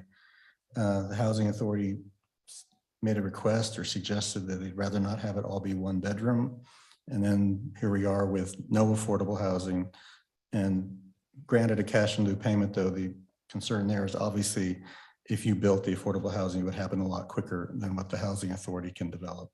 But so I'm just curious how that came to be that we have a high density development, but nothing affordable in terms of what people would think, since it's 400 to 600,000 per unit. Good evening, Kurt Heinlein. I work with Remington Homes, and I worked extensively with Jeff Romine and his team to try to work through this and really understand the ordinances. And the first time we did come before you guys, our plan was to try to build these units and provide them on site. What's happened since then, not only did we dig deep into the ordinances and understand exactly how the calculations are made, but we've also had a lot of turbulence economically. Interest rates, as everyone in this room is aware of, have almost doubled in the last year, and housing prices continue to escalate. So when we talk the 80% AMI that's used in this calculation, I'll just give you a quick example because it makes it really easy to understand. The 1 bedroom unit, the maximum price in 2021 was $330,000. Well, this year, when we ran the calculation with the new interest rates, the estimated value was $300,000. So a reduction of 10% of the max that we could actually charge for those units. And so that math, based on what we were looking at last year, was not easy to make happen. And when that math changed that dramatically with the interest rates changing, we decided that the cash in lieu was the best option at this time. We are still looking forward to working with Jeff and his team. We've told them that I understand that there are studies being done to look at the possibility of how we could potentially work with you in the city of Broomfield to have more affordable housing.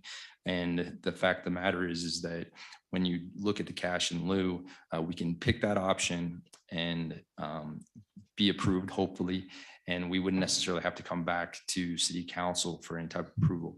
We understand that we can work with the city and potentially in 6 months, a year from now, when we're going to building permit, if the ordinances have changed, if the conditions economically have changed, we can elect still to build those units.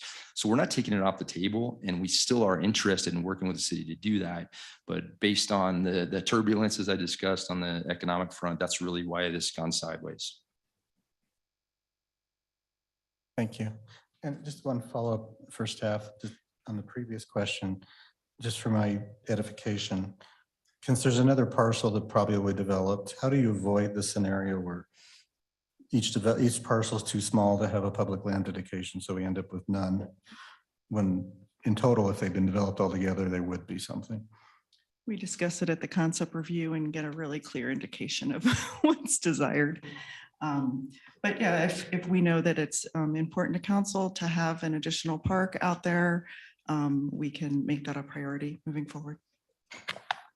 I just think it's an issue with having multifamily housing such as this, where no one has green space or a yard, and the amount of pressure that puts on public parks in the area if they're close enough. Thank you. I'm done. Thank you, Councilmember. Next is Councilmember Lim. Yes, I had a question for staff. So the Remington used the example of cityscapes reduced masonry to support their own claim that they should be able to reduce their masonry percentage also. Was Cityscape awarded a PUD amendment to reduce their masonry? That's a historical question that seems, because it's not following. So Cityscape did do a PUD amendment because we did not at that time, and the PUD had not anticipated single family detached at the time. So an amendment came through with that development to allow the use and establish the design standards specifically for that. And quite honestly, I don't recall if it was a variance per se, or if they wrote it into the PUD from the onset. Most likely it was written into the PUD from the onset because they were creating a PUD essentially for that use. But it is possible that the original PUD or the original residential PUD stated 50%, and then Cityscape reduced it with their PUD amendment similar to what is being proposed here. Have all the lots had reduction of that 50% masonry? I don't think that the Touchstone development did. I think they probably had closer to 50% out there. I can't say for sure. We could do a little research while we're here and get back to you on that. I don't want to, state with certainty what I think happened. Okay. So if you'd like, we can do that. I don't know if this is the applicant or staff answer. Was there any discussion? I mean, obviously the LARC approved this development 4-2 with the condition that the applicant discuss with staff increasing the masonry. And I hear the residents of Cityscape are concerned about that. So I guess what was the discussion from staff's perspective about increasing that masonry? Was there, and what happened to hit me was as I saw the layout, was there any discussion that the outer built townhomes, the 1-bedrooms are in the core? I mean, maybe you don't increase the masonry on the 1-bedrooms, but you increase the masonry on the ones along the outer perimeter of the complex? I'm going to have to ask Ms. Hammer to come and help me on that one because she was staff having that discussion. But I suspect one of the things we typically do is just ask the developer to respond in writing how they propose to do that. But whether it was specifically discussed to do an enhanced elevation, what we would call an enhanced elevation on the most exposed sides. Judy, did that happen? Do you want to take that question or give me a nod?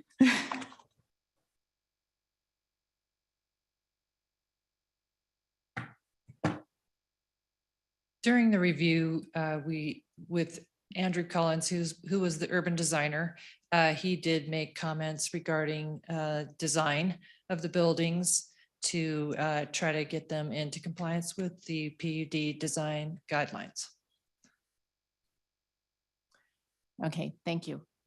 My other question is about the parcel to the south. The memo says that that's zoned for commercial. Does staff anticipate that that will stay commercial, or do they anticipate that that's going to end up residential?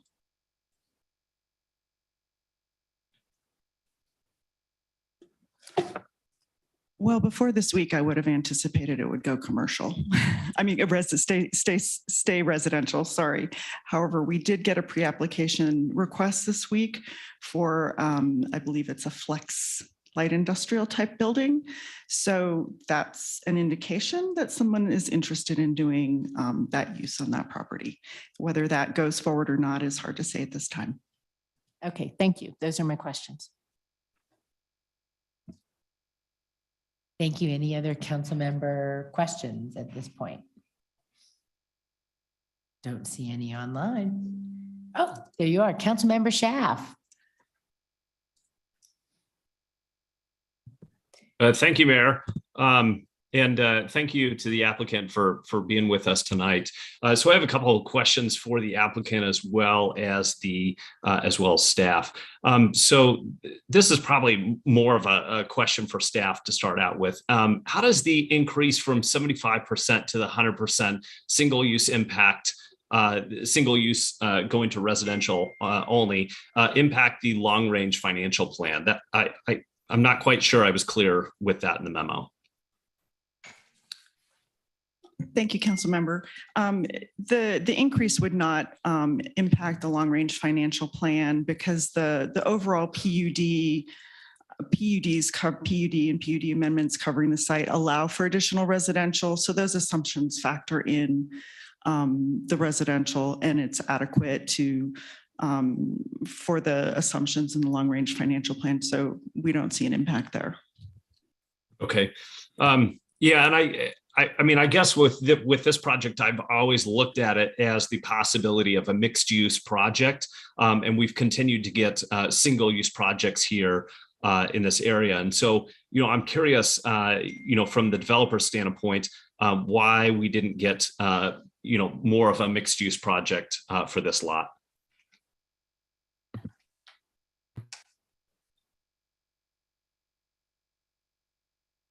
Councilman Schaaf, I guess I would say from Remington's standpoint, we put this property under contract.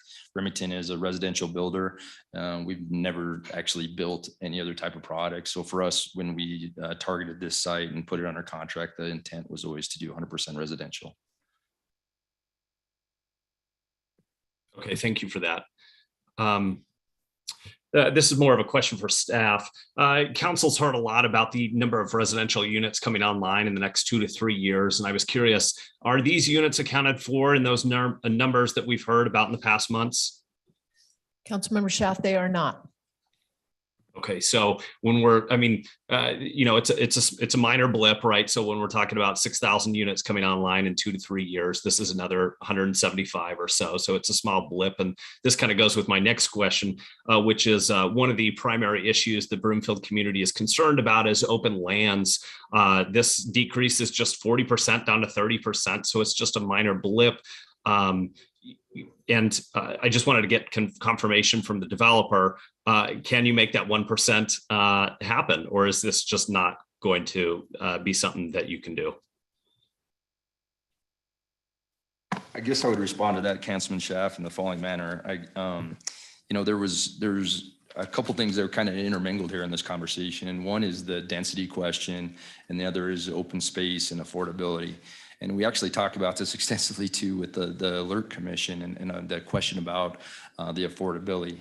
And at the end of the day, we are trying to build a product here. It is a smaller square footage than a lot of things you'll see in the West Metro area. And we are trying to provide a type of product that is more affordable. It's hard to, when we're talking products that could potentially be in the 400,000s, how that's affordable in this day and age, but that's the day and age we live here in the West Metro Denver area, right? So, when we talk about reducing or adding more masonry or reducing the density or adding more green area, all of those come hand in hand with costs being driven up, us needing to spend more for the units and charge more for the units. And so in our point of view, as much as we understand that there is a need for more green space in the area, there is a park right across the street. We created a trail for connectivity. In the southwest portion of the site, there was almost 12 acres dedicated, which has detention areas that's kind of open grasses and things like that. The $817,000 that is being used for the parkland dedication could potentially be used in this region to help include more things as far as trails and parks in an area that's not really even being utilized. So just a couple points there. Sorry, I was answering a little bit more than what you just asked, but I think when we talk about these items, I understand Mr. Smith's when he says that it seems like we said no to this, and the other. Well, the fact of the matter is that we did discuss all these items with staff. We can include more masonry, but the point of showing that the Cityscapes product was not to show that we're doing more than they are, but that our product isn't necessarily completely out of line with the other products that are in that development. The inclusionary housing, we're not trying not to be inclusionary. This is not it's what we see as an affordable product for the West Metro area. It's not a low income product either. So I think there's some things that are being said that we did try to work, and we're trying to work to provide a product that is, in my view, and Remington Homes view, necessary in this region. And we hope that you guys agree. Thank you. And thank you for that information. And can you remind me the price point for these townhomes? That's always a tricky question. We are probably only going to be able to have units ready for purchase in 2024 at this point. Right now, we're looking anywhere from 1 bedrooms in the 400s ranges and the 3 bedrooms up to 600. But again, that's all going to depend on the market and where economy's at and everything else like that. So nothing's set, but that's kind of the general frame we're looking at. Okay, thanks. I'm the council member for the Rocky Mountain Metropolitan Airport Community Noise Roundtable, and with this, where this project is specifically located, that noise from the airport is going to generate more so than something that was closer to the airport, just because it's within that kind of ring around the airport.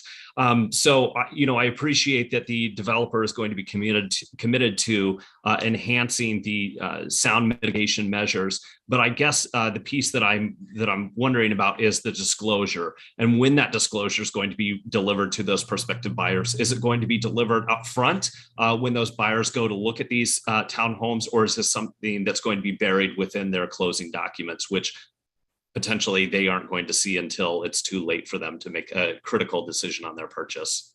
Sure. This is Matt Cavanaugh with Remington Homes. Now we'll commit to providing that notice at the time that someone writes a contract. And then they will have to sign that, and it'll become record of their title when they close. Okay, so when you say the rights of contract, is that's going to be the furthest upfront signing document that somebody would sign? Correct. Yep. Okay. Any chance that you could move that even further into the conversation in terms of the notice of the space, that there is a note on there that this is in close proximity to the airport and there's noise issues around this property, something of that. I'm not trying to spell out the exact document or wordage for you, but just getting that further into the conversation so that people are well aware that this is something that they should take in consideration. Sure. I mean, we can commit to, in the early discussions before a person writes a contract, that they understand its location next to the detention facility and also the airport. Yes. Okay, I appreciate. Yep. Thank you. And that's all the questions I have at this time. Thank you, Mayor. All right, thank you, council member. Any other council member questions? All right, next is council's consideration of proposed resolution 2022-84. Will the clerk please read proposed resolution number 2022-84 by title? 11A Public Hearing, Resolution Number 2022-84, authorizing and approving the Ridge at Broomfield Filing Number 1, Replat D, PUD Amendment, Final Plat and Site Development Plan. Thank you. Is there a motion? Councilmember Ward. I move that resolution number 2022-84 be adopted. Thank you. Is there a second? Councilmember Marshall. Second. Thank you. Is there any discussion? Councilmember Ward. Thank you, Mayor. There we go. Thank you, Mayor. I think this is a good development. I'm happy that you guys are providing for sale units, which we have been missing from a lot of more recent proposals to come forward before council. I appreciate the density, because in order to have good transit, you need density. And this is well on the way to help provide that. With regard to the open space, you are next to both the Great Western Reservoir open space, the Colorado Hills open space to the south, as well as Boulder County's open space just to the north across Highway 128. I used that quite often when I was a resident over at Summit at Flatirons. It might not be Broomfield's open space, but residents definitely have access to some level of open space. And, I think the change of materials that they're requesting from the 50% down to 15% adds a different level of character. And I think any healthy neighborhood has a variety of material use and style, and not just be some cookie cutter looking development. So that is all I have. And Thank you, Councilmember Ward. Style points. Anyone else? Any other discussion? All right. Will the clerk please call the roll? Cohen, yes. Hinkle, Jezerski. Yes. Leslie, Yes. Lim, Yes. Linstead, Yes. Marsh Holshan, Yes. Schaff, Yes. Ward, Yes. Anderson. Thank you. That passes unanimously. Before we move on to 11B, we need to reconvene the Board of Social Services and approve item 8A, my fault, a resolution acknowledging the board's review of expenditures as conveyed during Mr. Casey's presentation. So will the clerk please, do I have to reconvene the Board of Health because I closed the hearing, Ms. Rogers? I don't think you ever adjourned. I said it, I did say it. I did say there being no further business. Let's do it. Okay. I call the meeting of the Board of Social Services back to order. Will the clerk please call the roll?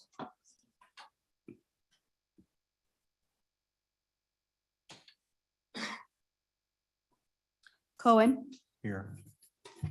Hinkle, Jezerski, Here. Leslie, Here. Lim, Here. Linstead, Here. Marsh Holshan, Here. Schaff, Here. Ward, Here. Anderson. This last one. Thank you. We have a quorum still. Will the clerk please read proposed resolution number 2022-76-BSS by title? 8A resolution number 2022-76-BSS acknowledging review of expenditures and electronic benefit transfers for January, February, and March 2022. Thank you. Is there a motion? Councilmember Lindstedt. So move, Madam Mayor. Thank you. Is there a second? Councilmember Ward. I second the motion. Is there any discussion? I just want to give my apologies to Mr. Casey who left and it looks like he had to come back. Will the clerk please please call the roll for the Board of Health? I mean, it's the Board of Social Services. Script says health. We're so many boards. Anderson, Cohen, Yes. Hinkle, Jezerski, Yes. Leslie, Yes. Lim, Yes. Linstead, Yes. March Wolfson, Yes. Schaff, Yes. Ward, Yes. Anderson. Thank you. That passes unanimously. Have a good night, Mr. Casey. Seeing there's no further business before the Board of Social Services, the meeting is adjourned. Our next item under council business this evening is the public hearing and council's consideration on second and final reading proposed ordinance number 2180, rezoning certain land known as Broomfield Business Center, filing number 1, replat B Tract A from BPUD to open lands and public facilities district. I'll now declare the public hearing open and council has a copy of the agenda memorandum, which I'll ask our staff to summarize.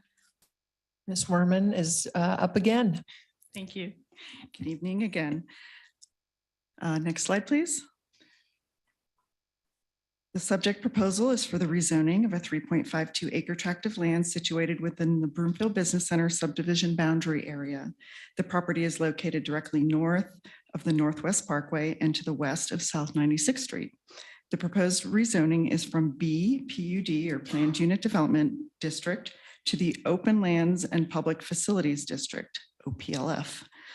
The subject tract is intended to be used as a passive park, the details for which will be provided in a future permit application. The property is regulated by a conservation easement and an intergovernmental agreement between the city and county of Broomfield, the city of Louisville, the city of Lafayette, and Boulder County. These documents specify that the subject property may only be used for open space or passive park purposes.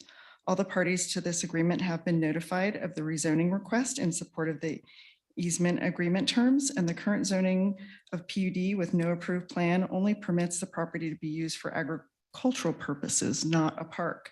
So the request to rezone to open lands and public facilities will allow for the public passive park use. Next slide, please. The property is designated on the comprehensive plan as open lands and public, quasi-public facilities and is consistent with this designation. Next slide, please. Here are some representative elements of what the park could look like, although it's not intended to have a paved parking or quite a formal edge of landscaping, but in general, the park is expected to have trail, seating, and up to 4 parking spaces and be very passive in nature. Next slide, please.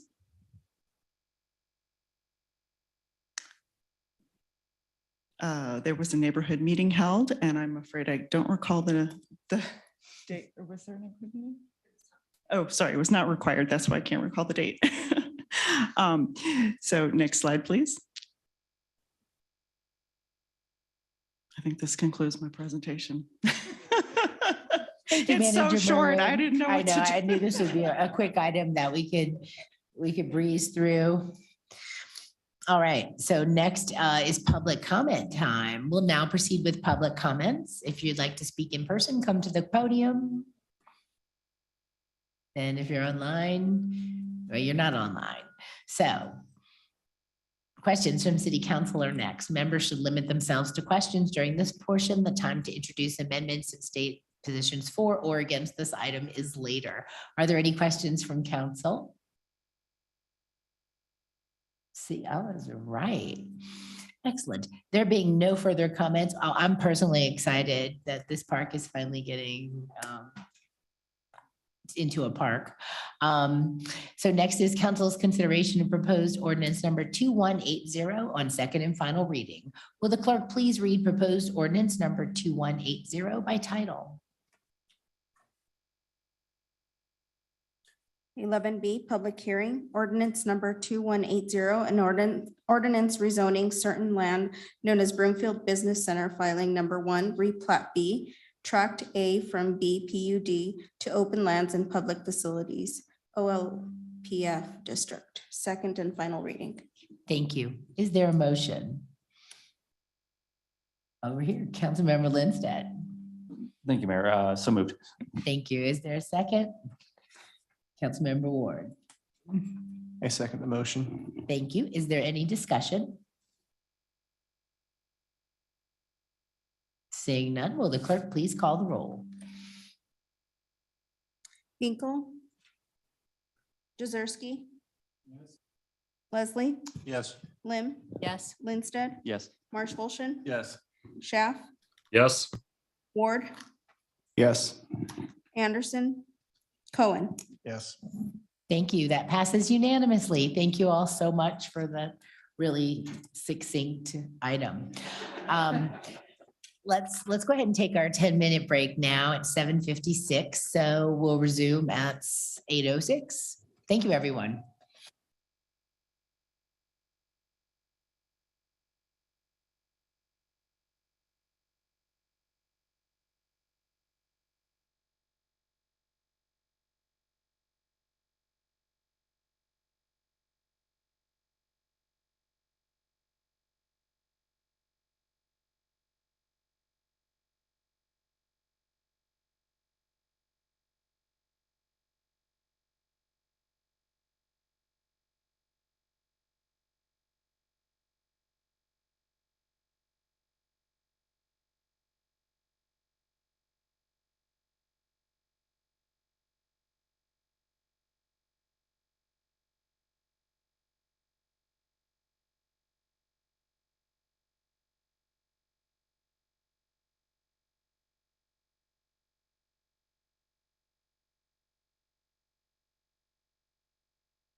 Thank you all.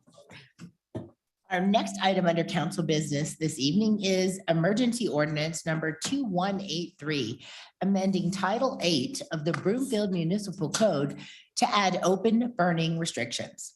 Per 6.8 of the Broomfield Charter, an emergency ordinance may be approved by council when needed for the immediate preservation of the public peace, health, safety, or welfare. An emergency ordinance can be approved after one reading and goes into effect 8 days after passage. Because emergency ordinances become law faster than other ordinances, the emergency ordinance must be formally introduced by a unanimous -1 vote of the council members present. Typically, introduction requires a motion and a second. So this is, the first step is just to get this introduced. Will the clerk please read proposed emergency ordinance number 2183 by title? 11C, emergency ordinance number 2183, an ordinance amending Title 8 of the Broomfield Municipal Code to add open burning restrictions. Thank you. Before we start the staff presentation and discussion, I'll ask for a motion to introduce emergency ordinance number 2183. Councilmember Marshall-Shin. So moved. So moved. Okay. Is there a second? Councilmember Ward. I'll second the motion. Are there any questions from council specifically on introducing this ordinance as an emergency ordinance? Okay, moving on. We'll now take a vote on introducing emergency ordinance number 2183. If this fails, ordinance 2183 can be considered tonight on first reading and staff will schedule a second reading in the future. Will the clerk please call the roll? Jazerski. Yes. Leslie. Yes. Lim. Yes. Lindsted. Yes. Marsh-Holston. Yes. Schaff. He had to leave. Ward. Yes. Anderson. Cohen. Here. Hinkle. All right, well, that does pass unanimously. So we made the threshold for that.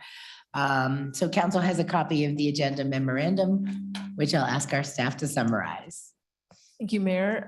Christina Pena-Helm is going to introduce the item, or I'm not sure whether it is Chief Hempelman or not.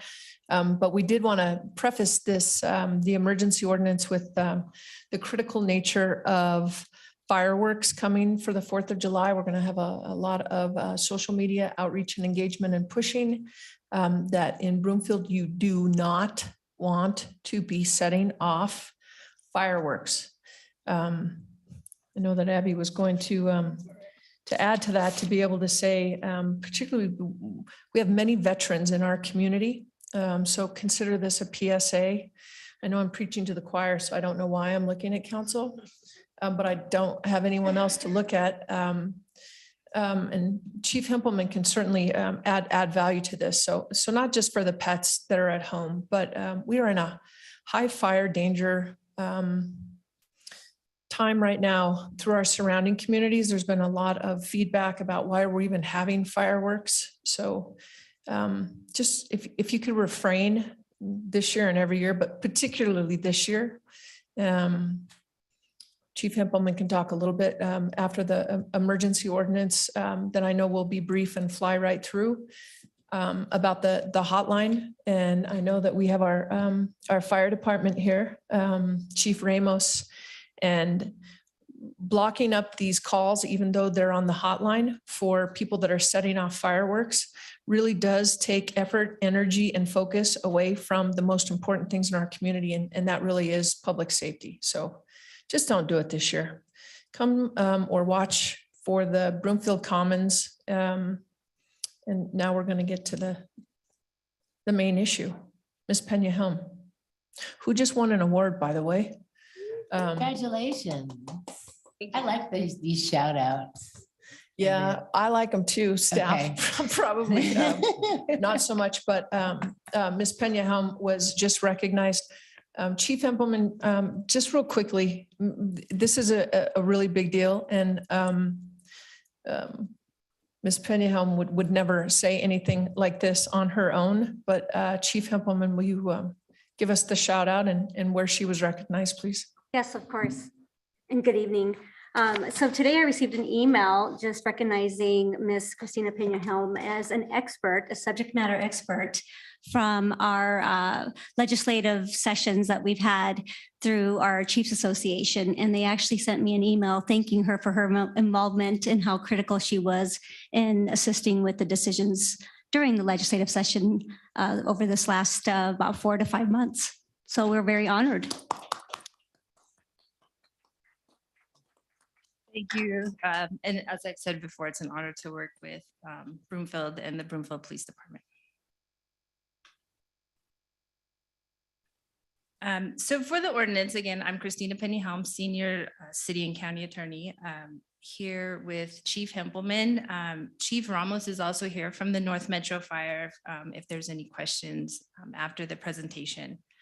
We're bringing this ordinance, this emergency ordinance today during a time of increasing concern regarding wildfires in Colorado, especially after the Marshall Fire that devastated neighboring communities.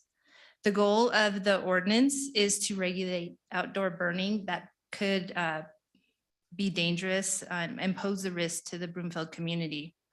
The Broomfield Police Department currently does work closely with North Metro Fire to mitigate fire danger.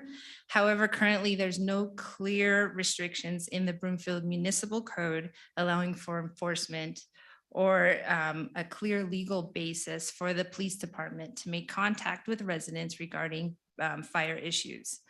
The proposed ordinance does detail when outdoor burning is allowed or prohibited and contains a clear enforcement mechanism. Next slide. The Broomfield Police Department, along with the City Attorney's Office, worked closely with North Metro Fire to create this proposed ordinance that would allow for immediate enforcement if necessary.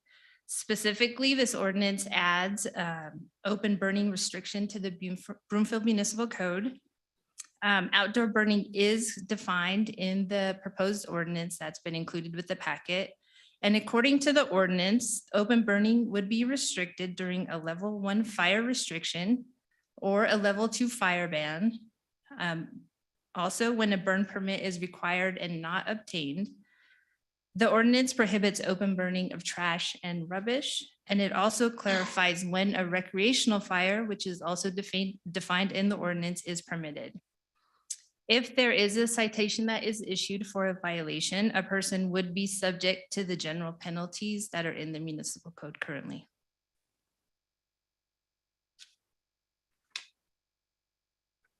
Next slide, please. So next steps, the Broomfield Police Department will continue to work with North Metro Fire District to educate the public and to protect against dangerous outdoor burning. Basically, the focus of Broomfield officers will be to gain voluntary compliance. That's always our goal. When necessary, a citation can be issued.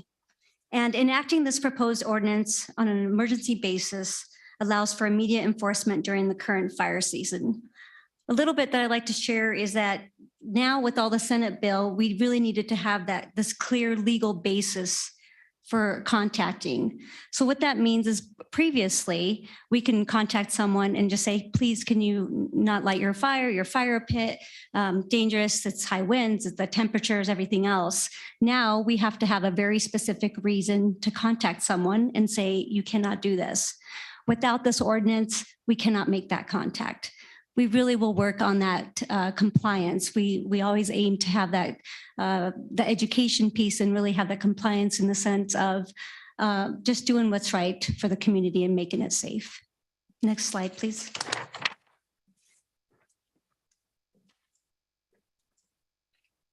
So how residents can help with this situation.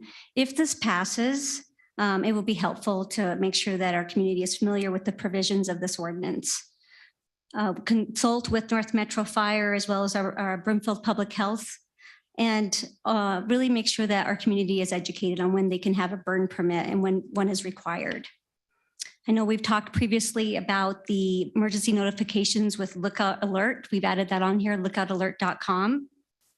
And we always tell our community, help us by having a go bag ready in case there is an emergency. And we'll continue to make sure that our community is educated on an evacuation plan if needed.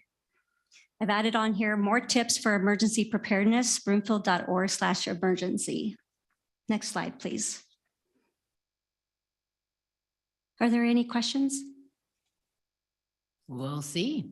We'll now proceed with public comments first. Does any member of the public have any comments on this item? No, well then, we'll move on to council member questions. Councilmember Lim? Yes, are the level 2 conditions meant to be inclusive of level 1 conditions, or should the level 2 conditions repeat the level 1 restrictions? I had this question when I looked at the code. Absolutely. We actually have the fire chief here tonight, and I think he's going to be the one who can really explain all the different levels.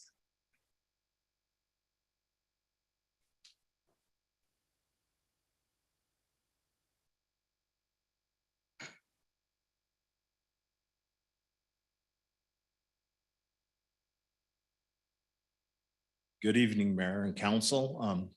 It's good to be here tonight with all of you. And I want to give my shout out to the city manager. I loved your PSA on the fireworks. As a fire chief, I really appreciate that. The answer to that question is yes, level 2 is inclusive of those lower levels. So once you reach that level 2 ban, everything below is also prohibited.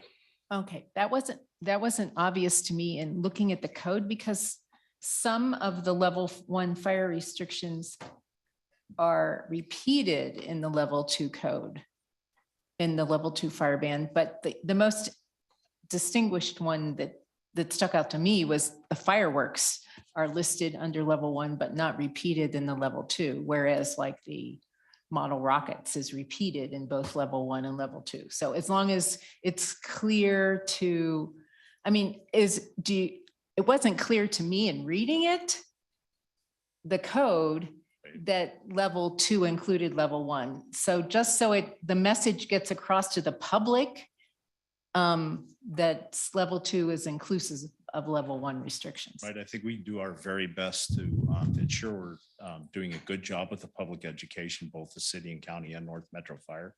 But I think I'd have to turn that back over to the city attorney on, could we clarify that language a little more?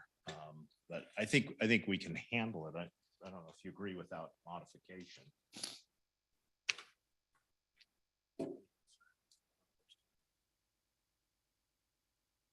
I think, as was stated by the chief, that the education piece could be, that level 2 is, or level 1 is subsumed in level 2.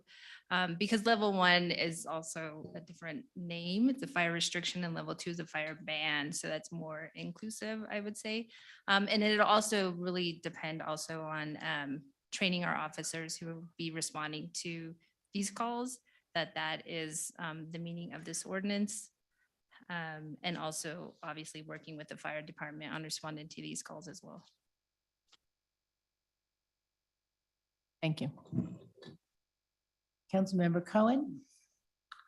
Thank you. Just to follow up in terms of reading the terms of the ordinance, under the second level D, there's a list of definitions. Is that supposed to be the glossary for both level 1 and 2? So the definition section is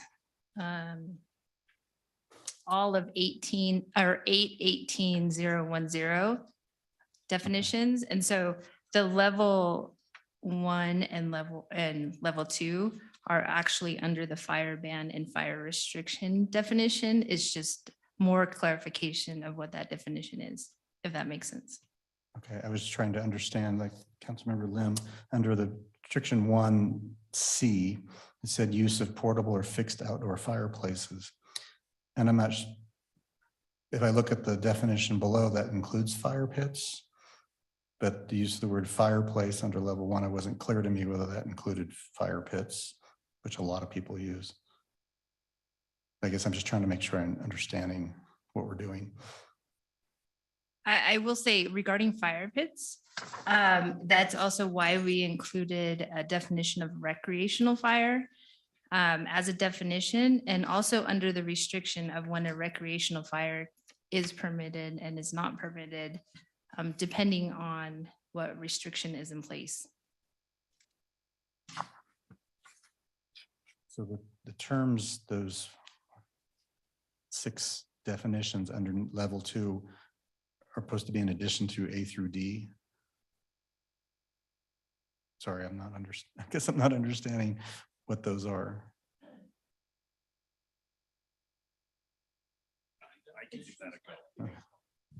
Definitions are to explain in regards to the ordinances. So to ensure that when we do the enforcement of the ordinances, that we have those definitions in place so that everybody knows what the definition of a recreational fire, et cetera, is. So it's actually it's put there for the ordinances, not for the fire ban restrictions. Does that make sense? If you put a level 1 in place, can I use my fire pit? The level 1 fire restrictions say you are allowed to, yes. Because it says fireplace. And a fireplace assumes there's a chimney? Correct. Okay, but level 2, I wouldn't, because it says either under, sorry. Yeah, because a level 2 is more restrictive than the level 1, and so there's worse conditions for a fire. So Right. the mitigation would be. I'm just trying to more understand stricter. if we put level 1 or 2 in place, what I can or cannot do. But I guess I'm trying to read level 2, there's A, B, C, D, and then there's 6 additional definitions. That's supposed to further explain A through D? No, that's supposed to explain the definitions for the ordinances, for the enforcement of the The whole ordinances. thing. Okay.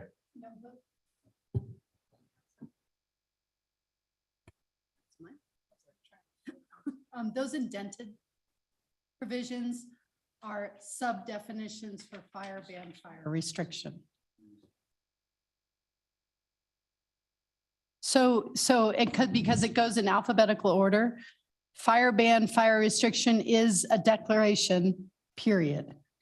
And that might include, so they're to help define fire ban, fire restriction more. But open burning is a separate definition from those indented descriptions above.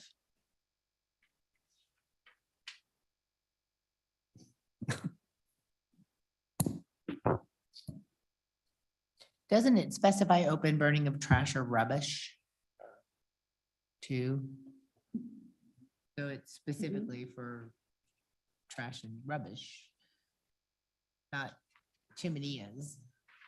Yes, there's a specific definition for what trash and rubbish is, and then also a specific restriction burning trash or rubbish. And if it's helpful, moving from restriction 1 down to restriction 2, some of those recreational burns, you're really burning wood and other material. That's a real big hazard, right? When the winds kick up and those embers fly. And as you move further down, you even have limited to no use of gas fire grills, right? Which are much safer.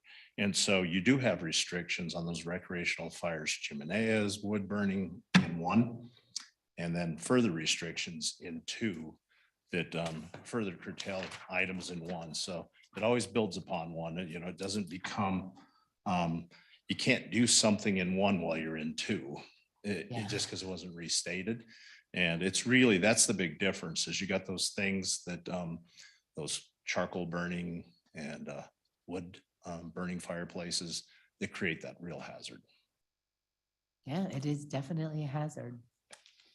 Thank you. And is that the rest of your questions, council member? Okay, council member Leslie. Thank you, Mayor. I'm just wondering if it wouldn't make sense just in level 2 to say all restrictions in level 1 in addition, level 2. I mean, just that would clarify that issue. I wanted to just congratulate you and thank you. I know a number of residents are very nervous about any flame. I've certainly seen some emails of people worried about other neighbors who are burning items. And of course, with the 4th of July coming up, this is a very scary time for a lot of people, and we aren't getting the rain that we would hope for. So I think the staff is doing a great job to put this forward. I certainly am supportive of it, but I do agree with my colleagues. A couple little tweaks would clarify and make it less questionable. You don't use the word fire pit anywhere. You do use the word fireplace consistently. So that may just be more us because we use the word fire pit. But typically, as my colleague just asked, a fireplace typically has a chimney, but a fire pit doesn't. And many of us have fire pits on our decks or in our yards and stuff. So you may want to add fireplace / fire pit, just to be clear on that. Thank you, Mayor.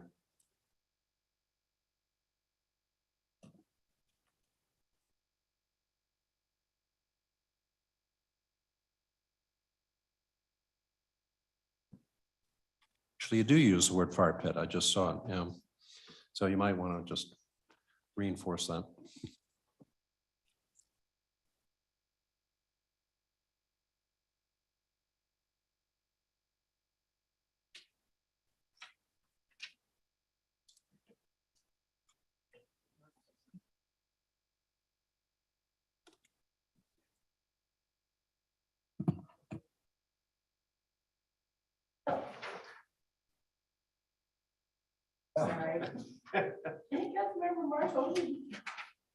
Thank you, Mayor. I want to thank you for bringing this forward. We have a resident in our neighborhood, in our ward, that has complained about their neighbors burning fire pits so high that they, melt the wires above the thing. So this will definitely help, especially in these, dangerous times that we have with the weather and the droughts and everything. I do echo Councilmember Cohen's comments that it does read a little confusing the way the definitions to me are laid out. It almost looks like the first burn permit is definitions, and then when you get to fire ban restriction, that's the meat of the ordinance, and then it goes back to definition. So it just read a little odd to me. But just one question, and I want to make sure I clarify. So we're talking about outdoor fire pits. It looks to me like, so level 1, I can have my wood burning fire pit in my backyard. Level 2, I can't have my wood burning fire pit, but I can have a propane burning fire pit if I can turn it off with a knob. Is that correct?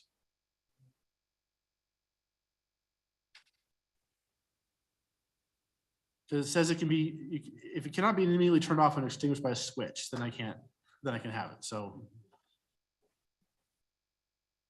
So I want to clarify a couple things. We took our exact definitions right out of the fire code with Mr. Goslin, who's here tonight. And I think he would probably be the best to clarify. We used their exact definitions and made sure that we didn't change them so that when there is enforcement. So Steve, it sounds like you might be able to clarify on the bit different levels, because it sounds like that's the big confusion. So we may have to tweak the verbiage on the level 1 and level 2, because I think if it's unclear now, it'll be unclear for us as well. But I'd like for him to at least answer your questions to make sure that there's clear information being passed on tonight of what we're doing for the future. Yeah, a fairly simple issue becomes very complex when you're trying to write an ordinance about it, and even in the fire code itself. But to answer your question, yes, the restrictions for gas-fed appliances that can be turned off with a valve, switch, or knob are much, much lower because of that ability than anything like a pellet stove or a fire pit or a chimney or a fireplace. So the answer to your question is yes, you could have your gas grill, your gas fire pit under a level 2 because it can be turned off immediately. thank you. Mayor, I think that's all I have. Thank you.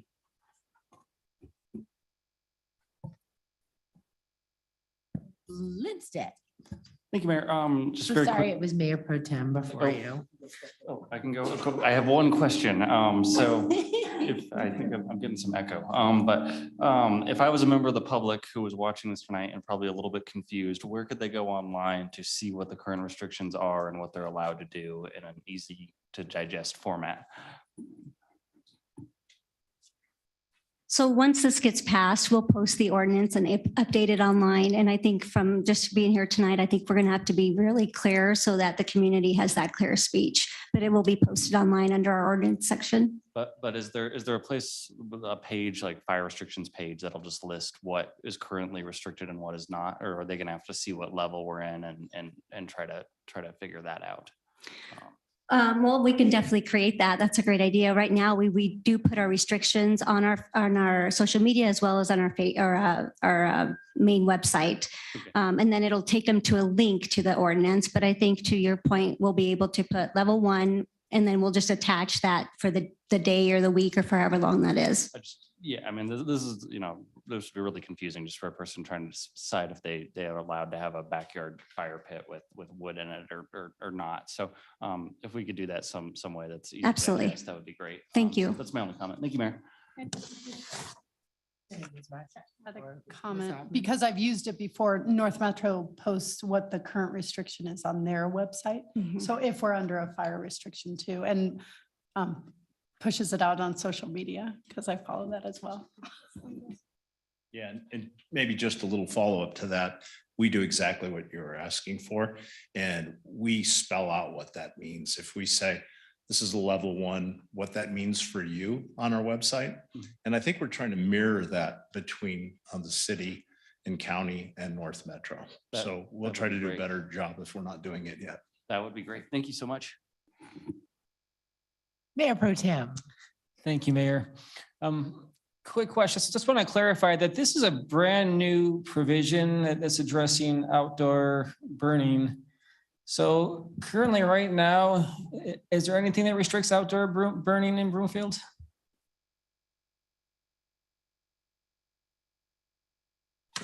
Well, right now, it's based solely off of the decision for which fire ban we have in place. We do have burn permits that will specify what can be burned and what time and the dates. But this ordinance really specifies that everyday burn when we have high winds and high temperatures and you're worried about your neighbor, for example, having a fire pit. So right now we don't have anything that gives us enforcement action, and that's what this will do, is allow us to at least knock on the door to say you cannot have a fire pit for this reason due to this fire ban. So it's a little confusing because we do have, the fire marshals have that authority to go out and make those contacts, but our fire department doesn't have that enforcement status, if you will. And with us not having this ordinance, the police doesn't have it either. Right. I guess what I want to make clear. I mean, I looked through our code. I didn't see anything that prohibited outdoor burning right now. Right. There were a few things that did address burn permits. I think a lot of that addressed it due to air quality issues. And I think it was pretty much specific to that. So I just want to make sure it's very clear that this is a brand new ordinance. This is not just enforcing something that's already existing. Right. This is a brand new ordinance that's addressing outdoor burning. And I think that wasn't very clear and maybe a bit misleading. So I just want to make sure that was very clear to everyone who's paying attention, the 5 people that are out there. Now. Yes, thank you. Okay, and I don't have any problems with it. The one thing that gave me a little bit of pause, but I did appreciate your comment was the enforcement part of it. I did see that the penalty could be fairly onerous to someone, not just monetarily, but also up to a year of jail time, I believe, what it refers to. And I could see, I guess, in extreme instances where that's, if an outdoor burn created a, fire like we saw 6 months ago, maybe that would be appropriate. But so I'm not going to question it beyond that right now. But I did like to see that, for most instances that you guys will operate in a friendly manner and really notify the residents first, and hopefully only have to escalate things if it gets to a 2 or 3 strike level. So having said all that, the one thing that I would request is that since this is a brand new ordinance and it's being passed on emergency review, and there's certainly some confusion here on City Council tonight, and it's not getting the same vetting that it would get if this was a typical ordinance that would be published and have significant public input. What I would just ask is that, 6 months from now, that we sort of have a a review period where it's just brought back to us and we can see, you know, how things are going, if there were any confusion, any things that need to be tweaked, and you know, see if anything needs to be changed. Absolutely. Thank you. Okay, thank you. I like that. I agree, Mayor Pro Tem. Probably needs to be a little more grace, as you said, to try to get voluntary compliance. And then if after several attempts at that, you know, at least it gives us some enforcement mechanism, which is what we're lacking right now. Yes, thank you, Mayor. Thank you. Anyone else? All right. Next is council's consideration of proposed emergency ordinance number 2183, which has already been formally introduced. Is there any more discussion? Seeing none, we'll now vote on emergency ordinance number 2183. Will the clerk please call the roll? Leslie, Yes. Lim, Yes. Lindsted, Yes. Marsh Holston, Yes. Schaff, Ward, Yes. Anderson, Cohen, Yes. Hinkle, Jazerski. Thank you. That passes unanimously. Ordinance number 2183 passed as an emergency ordinance. Per the charter, the emergency ordinance will take effect in 8 days. That's it. Thank you all so much. And thanks for being patient with our questions. Our final item under council business this evening is the monthly oil and gas update for June 2022. Council has a copy of the agenda memorandum, which I'll ask our staff to summarize.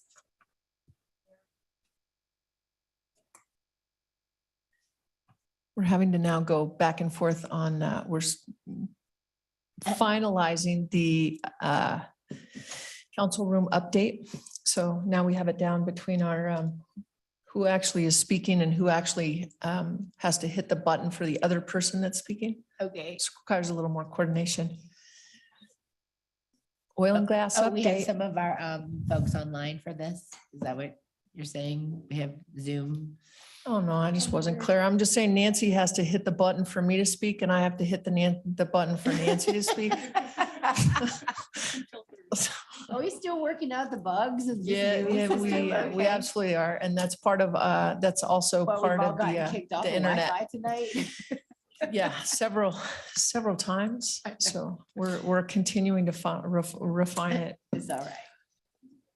We are excited to hear about the oil and gas update. Thank you, Manager Hoffman. Good evening, Mayor, Mayor Pro Tem, and Council. This evening's monthly update is focused around the 2022 first quarter air quality monitoring report.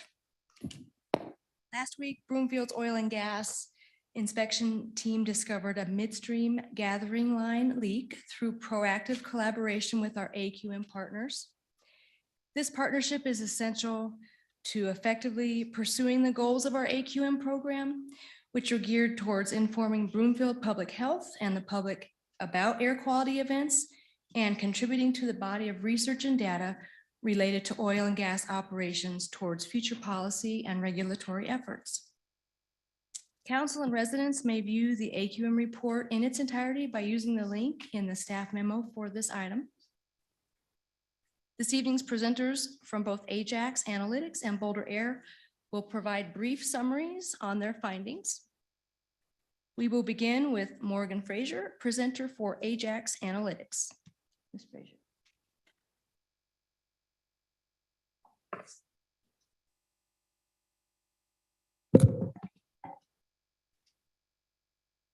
Good evening, everyone. Thank you, Mindy.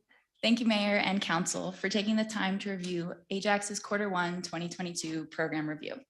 We're happy to share our results and can answer any questions that you may have following the program.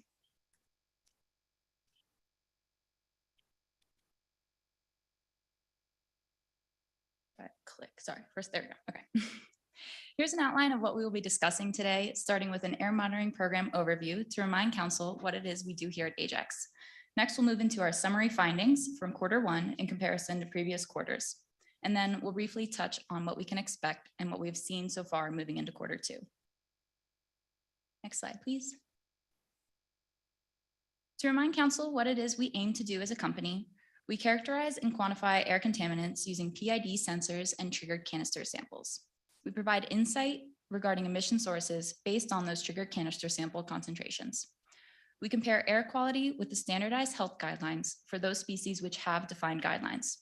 We share our information with citizens as openly as we can, and we provide air quality info to Broomfield to evaluate and compare to reported health effects during a given time frame. For example, when a canister is triggered. Next slide, please. We like to think of air monitoring as a scale, which on one end we have no knowledge, and on the other, the ideal air quality monitoring program would be able to identify exact concentrations of hundreds of species in every cubic meter every second of every day. As this is not realistic, our monitoring philosophy is to maximize measurements over time and space with the resources that we do have. We then extend our measurements with modeling and assumptions, working to limit our uncertainty while not extending our assumptions beyond the realm of credibility. Next slide, please.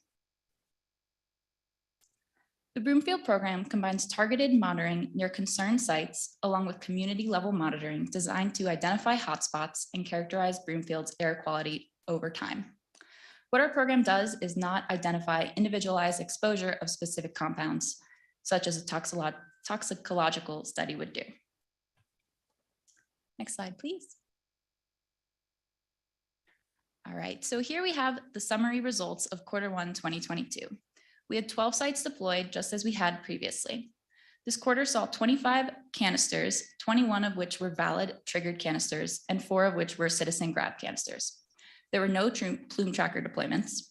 We had 115 Q1 weekly canister samples, which were added to our collected database regarding weekly air concentrations throughout Broomfield. And our Q1 uptime was 93.2%. Regarding this uptime calculation, and despite the maintenance that took place at Livingston sites throughout much of the quarter, this uptime was an improvement from Q4 2021, which had an uptime of 92.6%. Next slide, please. Now moving on to the program update from deployment to the end of March 2022. Next slide. Here we can see the weekly distributions throughout most of the program history of TVOC CSU 49, which is again the 49 species that comprise our TVOC lab analysis. This distribution of concentrations across the network is represented by the lines shown here, with red being the maximum, blue being the average, and green being the minimum. Don't know if this pointer works, I guess not, but you can see clearly in the graph that the drilling operations taking place at Livingston throughout much of the start of the program. We can see that Livingston operations throughout much of 2019 and early 2020. And then we see the drilling operations beginning at Northwest Parkway, United, and the interchange pads in late 2021. Throughout Q1 2022, there is a narrowing distribution between the average and the maximum compared to what was observed in the beginning of production activities throughout Q3 and Q4 of the recent drilling operations. This narrowing distribution is representative of the transition from drilling, fracking, and coil tubing operations throughout much of Q4 to more closed loop and flowback operations throughout Q1. You may notice that there is a sharp cutoff previously during the Livingston operations in early 2020, which signifies the same transition. This transition this time around has been much more gradual, simply due to the fact that we're operating at 5 different pad sites compared to where we were previously just drilling at Livingston, which was 1. Next slide, please. Exploring that variability or increased range a bit more with the box and whisker plots, which shows the median and the distribution of concentrations along with outliers as those weekly gray dots that you see. We look at key metric concentrations sorted by the monitoring site type. We see here that all key metrics similar to the TVOC maintain a similar minimum and average on most weeks.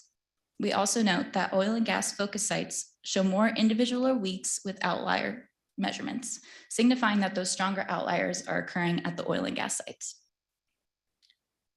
Next slide, please.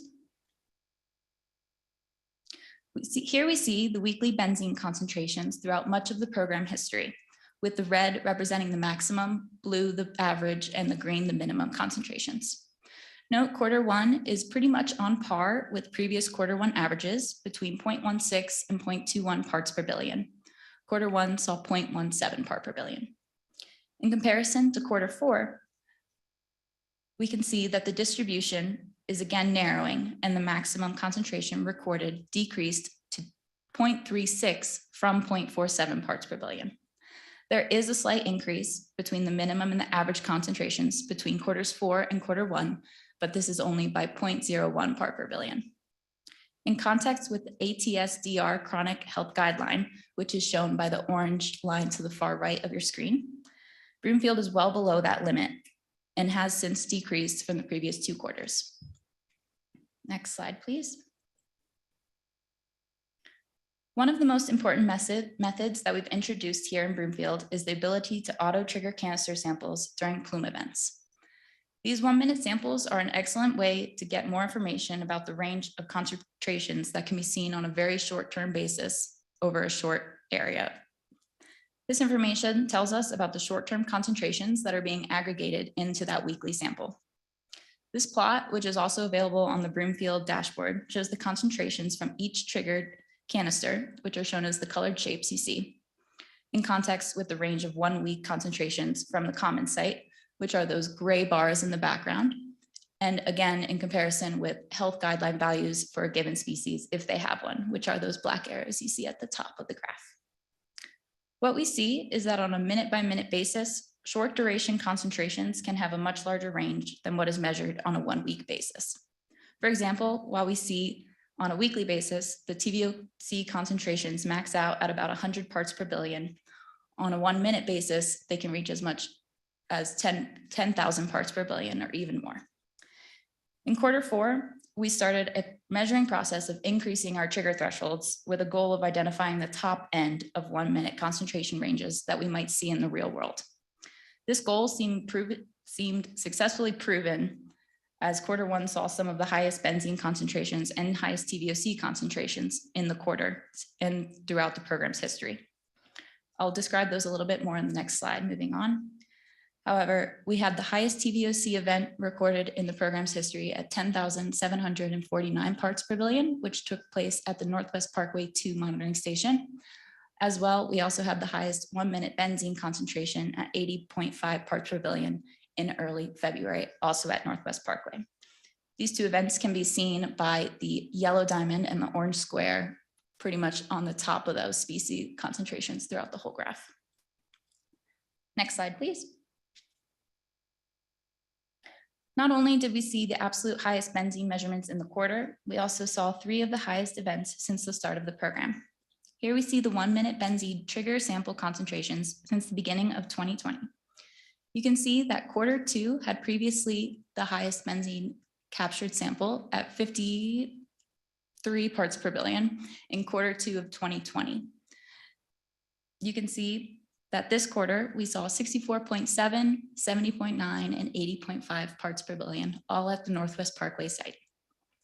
A detailed analysis of these events showed that a source of the plume likely originated at the Northwest Parkway B pad during coil tubing operations. Next slide, please. While we measured some of the highest concentrations we've seen in Broomfield throughout Q1, we thought it'd be insightful to see how Broomfield compares to other monitoring networks that we conduct. We did an analysis of cross-network weekly VOC concentrations, which you can see in the graph displayed, with both Broomfield and our Erie monitoring networks. Broomfield weekly TVOC concentrations are displayed in green, with the bolder line being the average and the lighter line being the maximum concentrations. Erie's program is represented by the red lines, with the bolder red line being their average and the lighter line being their maximum TVOC weekly concentrations. You can see that throughout quarters 3 and 4, TVOC concentrations were pretty similar. However, moving into the end of Q4 and much of Q1, Erie's concentrations are much higher. For Erie, the average TVOC CSU 49 is almost always higher than the Broomfield maximum. Most of Erie's emissions are coming from the Front Range landfill, surface emissions of subsurface gases, equipment leaks, and urban and traffic emission sources. Broomfield emissions are almost always from a combination of production activity and those urban traffic activities. What's most noticeable is that these active production activities in Broomfield are not increasing the weekly TVOC concentrations as significantly as the source attributions in Erie. Next slide, please. A further breakdown of this analysis includes a closer look at relative VOC contributions by site. What we're looking at is the average TVOC indicator from each monitoring station based on a given number of measurements. Here we've included the Broomfield network, the Erie network, and a private customer, CE Brooks. CE Brooks site is about 7.5 miles north of the edge of the Broomfield network in Erie County. We were hired by the landowners to monitor air surrounding an older KP Kaufman well pad, which we had 3 sites monitoring that pad from August 21st or August 2021 to February 2022, which is the timeframe we can see analyzed here. Our findings really help put both Erie and Broomfield into perspective. You can see that CE Brooks has had the highest TVOC indicator by nearly 45% from the highest Erie station, which was Landfill North, shown third on the screen there. You can see that the Broomfield stations are all starred on the left-hand side. Interchange 2, closely followed by Northwest Parkway 2, during this timeframe, saw the highest TVOC indicators, which are still 7th and 8th highest across all of our monitoring sites. Next slide, please. For a little bit more perspective on this, we put together a spatial visualization of these average TVOC indicator measurements so that we can visualize each station's measurements in proximity to one another. This includes much of the history of our monitoring programs from February 2020 to the beginning of 2022. Down towards the bottom, you'll see the extent of the Broomfield network, with the northwestern sites representing Erie and Weld County operations. We have a video to share, which I'm hoping will work. I'm not sure if IT has a special way of doing this. There we go, that's perfect. So as we play through the video, keep an eye on Northwest Parkway 2. Once it pops up, the red columns are going to be the higher 1 hour averages, with green colors being shorter 1 hour averages. You'll notice some stagnant high red columns, which indicates a mechanical issue with the station that needs to be investigated, and the data may need to be rechecked. You'll also notice high TVOC indicator averages at interchange here, which is over to the far right there. This was during the time during Livingston activities. This is 2020, late 2020, moving into early 2021 right now. And these are, again, our average weekly TVOC values at each monitoring station. So in a minute here, you'll see the Erie network and the expansion of the Broomfield network pop up as we move into summer 2021.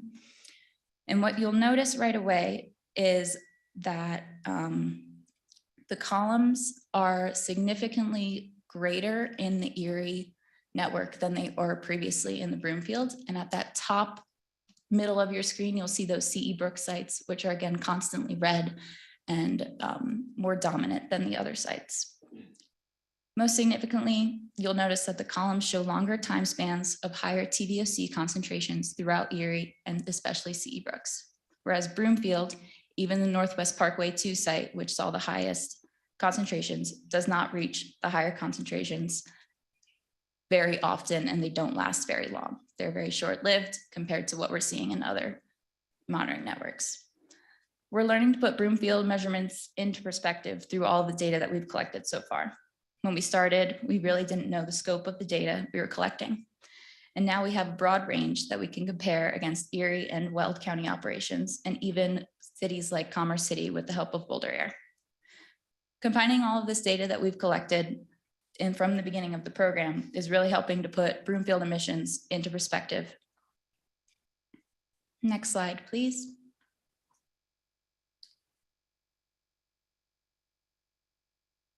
So now we'll just look and take a brief preview of what we can expect for Q2 and what we've seen so far. We've anticipated a much quieter Q2 than Q1 with less triggered samples, which is what we've seen. We've only triggered 11 samples so far, with the quarter ending next week. We expect this to be a combination of those increased trigger thresholds, as well as operations moving into mainly closed loop flowback activities, as nearly all the pads at once. We expect the 1 week monitoring results to look similar to the post-Livingston operations. And finally, we're moving towards more stable systems. We have learned a lot, especially throughout Q1, about the mechanical operations of our systems. We're gaining a good understanding of the symptoms as older systems reach the end of their useful life, and we've implemented new procedures for identifying and resolving many of these issues that we've seen throughout Q1. Next slide, please.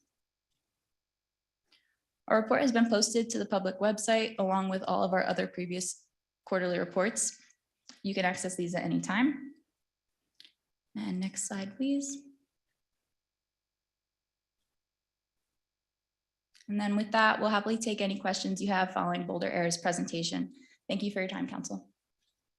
Thank you very much. Next is, are we going to do debt lifts and then we'll do questions? Is that the plan?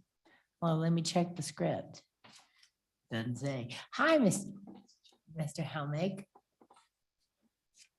I suppose he hi, doesn't need any Mindy. introduction now, Okay. right? So welcome. Thank you, Mindy.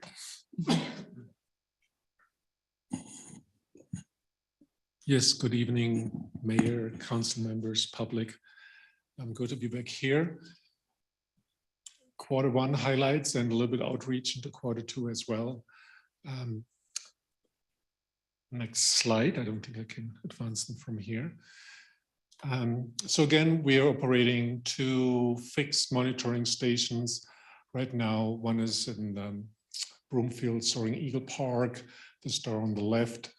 And the second one we call BNP, Broomfield North Pecos. And that's important to remember. It's surrounded by 5 well pads, the Northwest A and B, the United and the Interchange pads. So it's kind of right in the center between those pads, whereas the Soaring Eagle side is more neighborhood oriented monitoring side. Next slide, please. We've seen this before, just a quick update. The Soaring Eagle side, you see the picture here again, it's been operating since April 2020, so 2.3 years of data by now. It's been running and running and running. You see the species again being monitored, all these different air pollutants. North Pecos was moved to that current location about a year ago, has been running there continuously around the clock. We moved the methane analyzer from Soaring Eagle to North Pecos. Unfortunately, there's no methane monitor anymore at Soaring Eagle, which is really regrettable, and you'll see in a moment why that is. Website reports all the data, has been up and running continuously. It's seems to be well recognized by the public, gets lots and lots of visitors all along. Next slide, please. Okay, so today, presentation topics. I want to just review program accomplishments to date. The question came up last time when I spoke here, why are we doing this? What are we getting out of it? So I took that as a challenge. First couple, 3 slides, and we'll go over that. If you review what we've accomplished so far, then the Q1 updates and a little bit of Q2 outlook. So the next slide, please. So 2 years up and running. What have we accomplished? That's the longer I was thinking about it, the more came to my mind. So to run you through this real quick, we've identified and helped eliminate acetylene benzene emissions from the Broomfield Livingston pad. We identified and helped eliminating hydrogen sulfide source at Broomfield Soaring Eagle Park. We identified methane emissions from north of Soaring Eagle. We investigated the monitoring results in the context of citizens' report of nosebleeds. We identified, characterized the winter photochemical smoke event last March, which was shocking to have photochemical smoke this early in the year. We characterized exposure from wildfire smoke last summer, many days. I'm sure you remember that. Last year was a big ozone season. We had 47 exceedances of the Ozone National Air Quality Standard. And remember, if you have more than 4, you're in violation of the EPA Ozone Air Quality Standard. We characterize a pretty significant benzene plume, 10-minute average of 14.6 parts per billion. That's 400 times above the background. We identified fugitive emissions from the Northwest A and B pads. I reported on that last time, very significant releases there. We characterized the exposure to the December 30th, I think, 2021 Marshall fire smoke plumes. And the very last one I'm going to touch just today, something very recent. We identified a gas pipeline leak in North Broomfield just a few days ago. And one more slide to kind of show off what this program has accomplished. So the next slide, please. The abundance of this air monitoring that's been implemented in the Front Range, and that's not just Broomfield, but also partnering with the neighboring community, I think has helped create more awareness, understanding, recognition of air pollution problems, of contributing sources of air pollution, and that has triggered a whole series of air quality regulations and policies.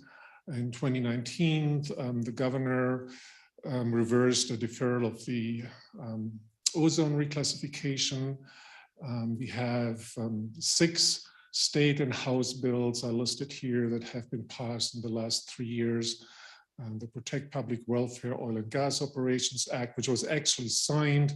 That's the picture on the right in front of the Broomfield Soaring Eagle Park monitoring stations. There's the Climate Pollution Reduction Bill. Air Quality Enterprise was established to foster more research and studies on air pollution issues. Fence line monitoring requirements were implemented. Very recently, a hazardous toxic air pollutants bill was passed. And then there's a new Clean Air Grant Program that's being launched now. So there's been a lot of activity, a lot of progress in the last few years. And I think the programs supported by this community and other communities have very much helped to drive this regulation forward. So the next slide, please. So now let's look at Q1 updates and data summaries. So what happened during this year? Next slide, please. So what's new on our website? We have this new interactive tool that allows you to view where stations are, what's measured at each of these individual sites. You can see the middle ones are the green ones. Those are the Broomfield sites. There's 2 in Commerce City now.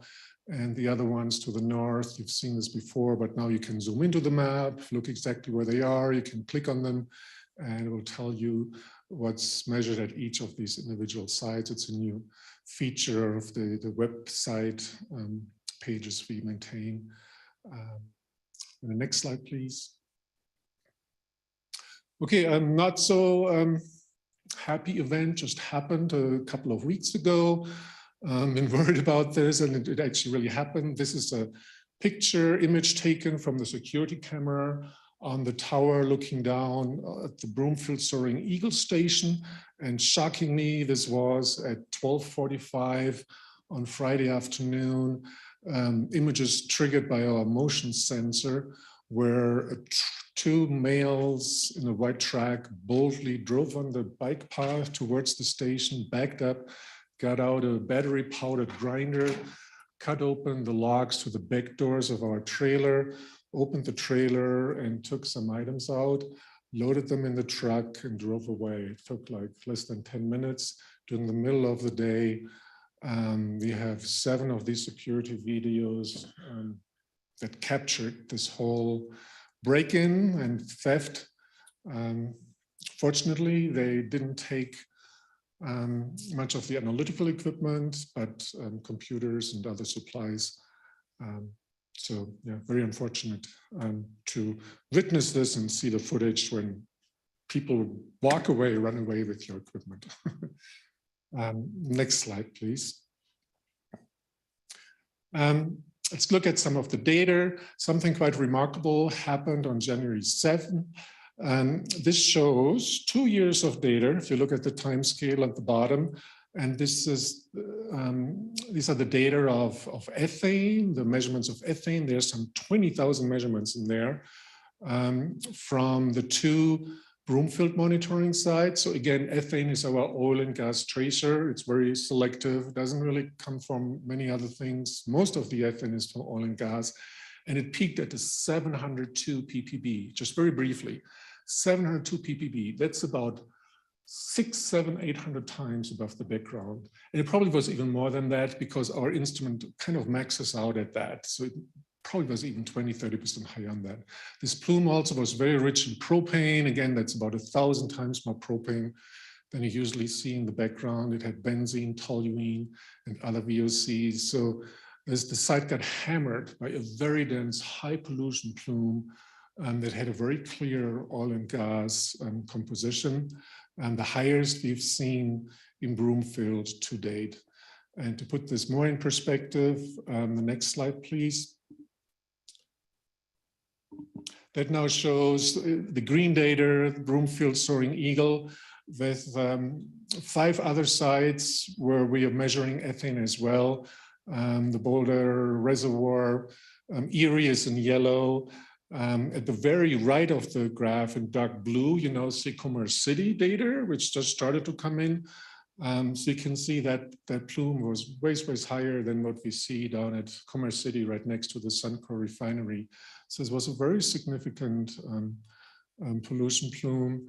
And these high levels are, we've only really seen this extreme elevated ethane in Longmont. And I think the next slide will show that. So the next slide, please.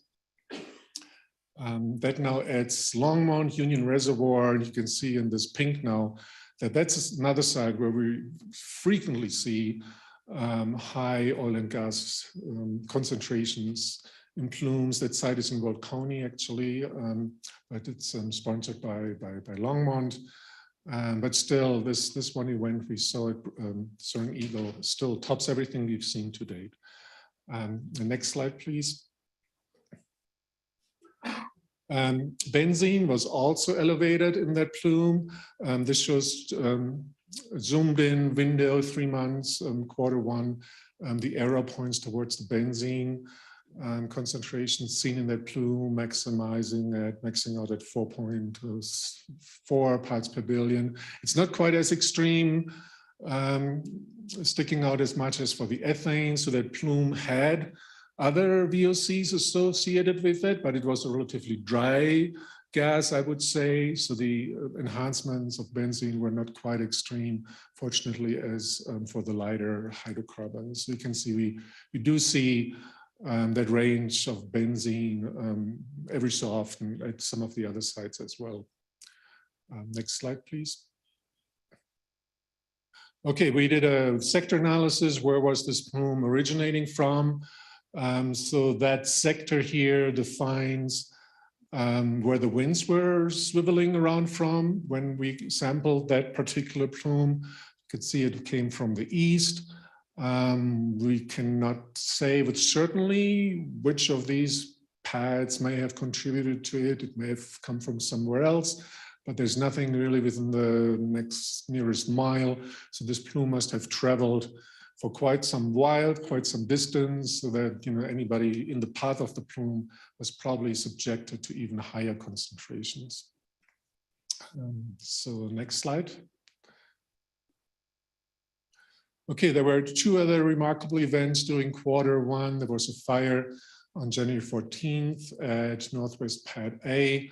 You see some images here. Another fire March 12th at the interchange A pad. During both of these occasions, the plumes were actually transported the other direction. So neither of our 2 stations encountered those smokes. So no, we don't have data to characterize them. It just blew the other way, blew to the east, to the north. Next slide, please. Okay, let's look at ozone. It was a big topic. Last year, there weren't any high ozone events during Q1. remember last year we had this one early March ozone pollution event where the standard was exceeded. This graph shows all of 2022 so far. The yellow dotted line, again, is the National Ambient Air Quality Standard, which is at 70 parts per billion. And we have exceeded that with the 8-hour average ozone. This is what's shown here 3 times so far. So far, 3 exceedances of the standard. We're, approaching now the months when last year we had the much higher frequency of these exceedances, and I'll show that in a moment. So the next slide, please. I think now shows, that shows the fine particulate matter. That's another pollutant where we're occasionally exceed air quality standards. These are the Q1 data for PM 2.5. Those are the small particles that can migrate deep into your lungs. And Broomfield is actually relatively clean when it comes to the particles. You can see at the bottom, the 3 months of data, the green data are relatively low compared to what we have in Erie. Erie has quite a high abundance of pollution, particle pollution events than the new blue data. This is Commerce City, also more particulate pollution. You also see that in the upper right. This is the statistical analysis. And you can see the green boxes are the lowest in this comparison with Longmont is the pink, Erie is the yellowish, and then Commerce City is the blue. So in terms of particles, the levels here in Broomfield have been quite moderate. Next slide, please. Now this is a comparison of the air quality standard exceedances broken up by year and month. If you look at the bottom, the first table is for ozone, the bottom one is for the particles. The very right column shows the total number of exceedances. So at the top for ozone, it was 15 in 2020, 47 in 21. So far, there's 3 this year. You can see there were none in January through April and 3 in June. But if you go 1 row up, you can see that last year it really hit us hard in July and August. So we'll have to see how the next couple 3 months will look in terms of ozone exceedances. The same statistics are at the bottom for particles. So you can see no exceedances so far this year for particles. Last year we had 3 altogether for PM 2.5. Next slide, please. Okay, this is a comparison of, let's look very last year's data, which is, so there's 6 different compounds here. It's benzene, ethane, ozone, nitrogen oxides, then the particles PM10 and particles 2.5 in these statistical box whiskers comparing 2021 to 2022 data.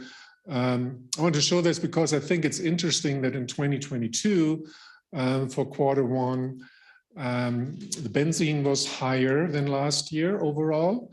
And also the nitrogen oxides were higher than overall, which is a bit surprising because overall we have seen slowly declining trends. So this defies the trend. And probably what we see here is this, the sign of the COVID restrictions having eased, and there's more people out there again, driving, more traffic, more activity.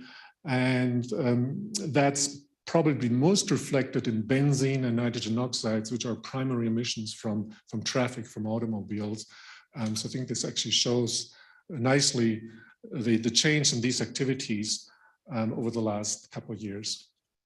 Okay, on the next slide, please.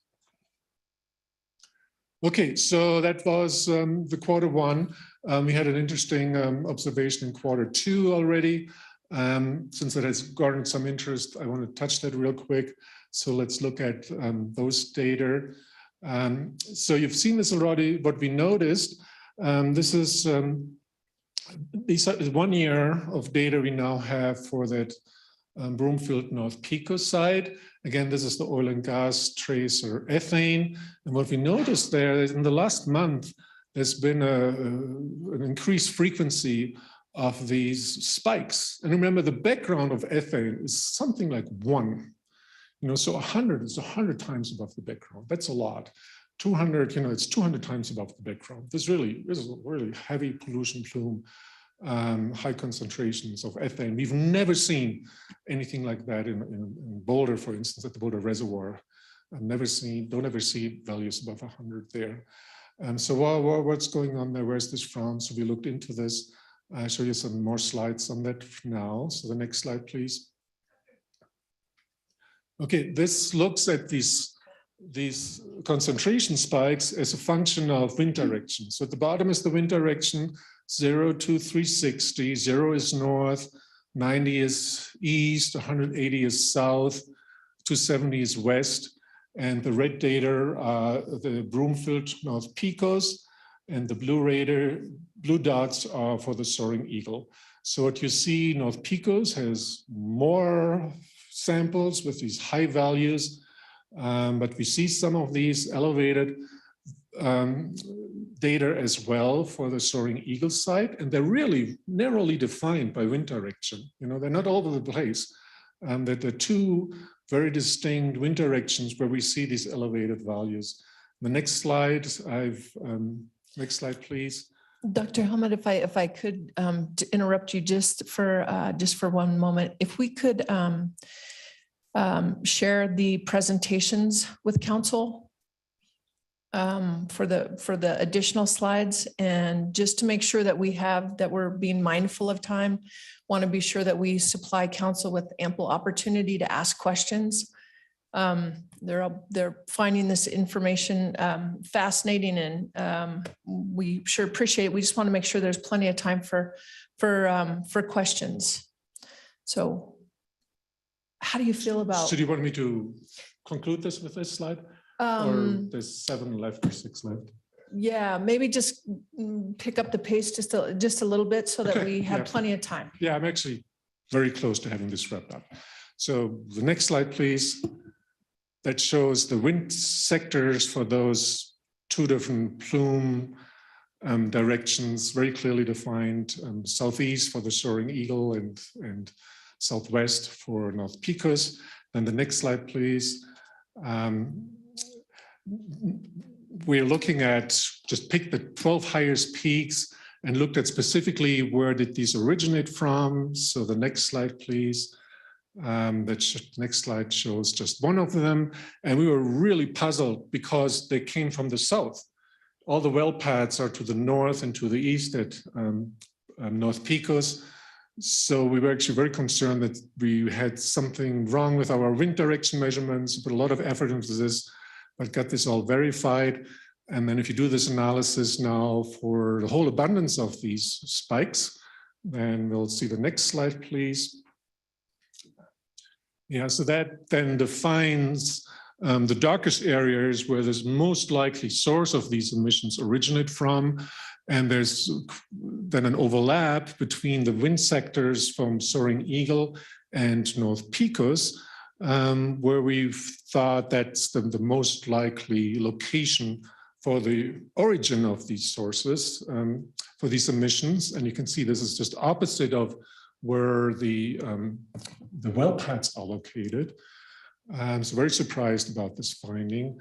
And then actually worked with the city and I think identified the likely source for this these emissions. And I think that's put then on the slide, on the next slide, where a pipeline leak I think was discovered. Yeah, so that's a pipeline leak I think was identified on Zuni and 152nd, which actually falls right nicely within the area we suspected this to be from our wind direction analysis. And I think then there's 1 or 2 more slides, if you could move that forward, please. Yeah, what's really remarkable is when we look at the relative enhancement in ethane over methane in these samples. So these elevated samples, they're on these red dots, and they fall nicely on the line. So this is a very characteristic composition of this plume, and it differs very significantly from what we see in most of the other data we've collected so far. And then there's the one more slide, if you could move that forward, please. So what I circled here that defines the composition of these plumes, it's very different, as I said, as in the other data we've seen. The ethane methane is about 15% by volume or 30% by mass. This is very, very rich. This is very different to what we've seen in some of these other fugitive emissions. So this is a different type of source. It's a different type of natural gas. Composition is about 5 times higher than in all of these other plumes, and gives nicely how this really has such a much different fingerprint than everything else we've seen so far, not just from the direction, but also from the composition of this natural gas. And that's then my last slide, and I'm happy to entertain some questions. Thank you, Dr. Helmig. First, we'll go to the public. Are there any members of the public that would like to comment? I don't see any online either. So questions from City Council are next. Does any member of council have any questions? Councilmember Lim? Dr. Helmig, the residents who live near that leaking pipeline are very grateful, should be very grateful that you made the effort to investigate that anomaly. Whether we appreciate your details of your scientific explanation or not, we very much appreciate the fact that you investigated it, because that apparently was the start of the discovery of this pipeline leak, which could have been catastrophic if it had been left too long in leaking. I had some questions about the pipeline, but I'll wait with those. What you didn't say in the January 7th discussion was the operations that were going on at that time. So I think the report said that flowback started at Northwest A on January 7th.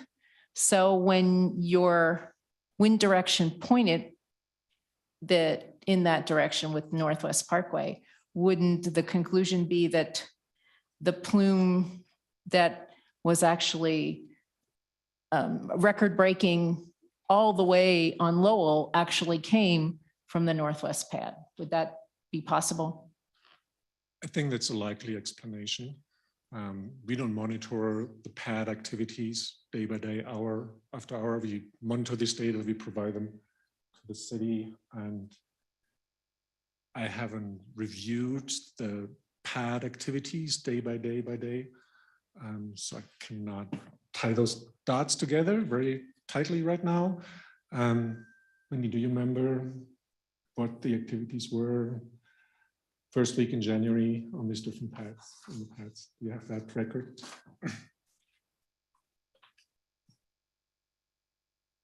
My records, we were flowback in production as of January 7th. Okay, so. Okay. So I think that shows the possibility that they travel, just because residents in other parts of Broomfield think these pads aren't next to them, doesn't mean they aren't at risk of these plumes traveling towards them. I had some questions about the sensors for Ajax.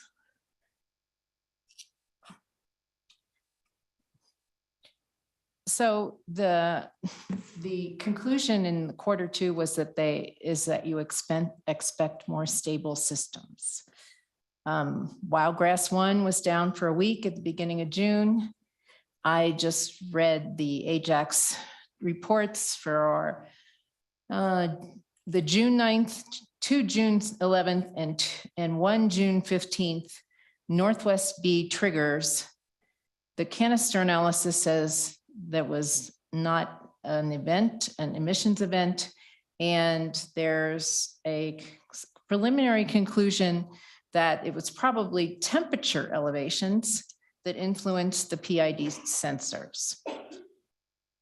I'm not sure what we're supposed to do with that. I mean, it's the beginning of summer. We're facing a whole lot of temperature elevations coming forward. are we to expect that these sensors aren't going to work throughout the summer? Absolutely not. Our service level availability agreement commits to 90% uptime for the sensor network. We have yet to fail on that SLA. What we have learned through Q1, as Morgan mentioned, oh, and by the way, I'm Brent Buck, CEO of Ajax Analytics. Thanks for having us back. What we've learned is as these sensor systems age, we're the first ones to really use these systems in ambient air for more than, for years at a time. And we fully expected that we would start seeing some of the earlier systems age. We just didn't know what those symptoms would look like or even necessarily what the repair procedures would be, or if we could repair them as they started breaking down. So we have learned a lot about what those symptoms look like.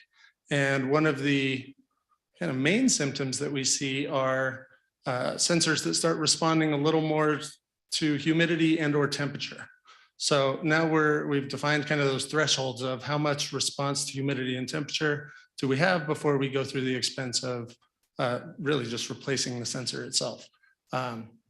So as we're defining those kind of proactive maintenance thresholds, we're starting to make those replacements. So I think we've replaced about a third of our sensors to date, and we're now monitoring sensor systems to figure out, okay, when do we have to replace them? And we're starting to build our backlog of sensors in inventory to be able to do that.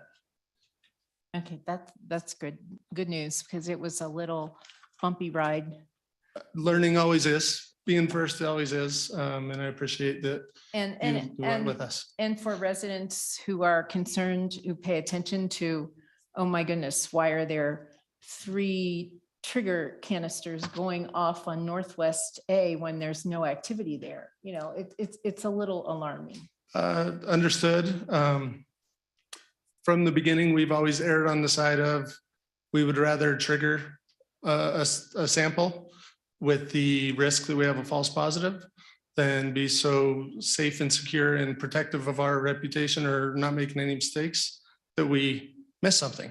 The downside of that is residents might say, what are you doing, Ajax? It wasn't even a real sample. I'm willing to take that criticism to make sure that we're doing the best job we can. Okay, thank you. I had pipeline questions. If maybe the staff could answer with the pipeline leak? Do we have a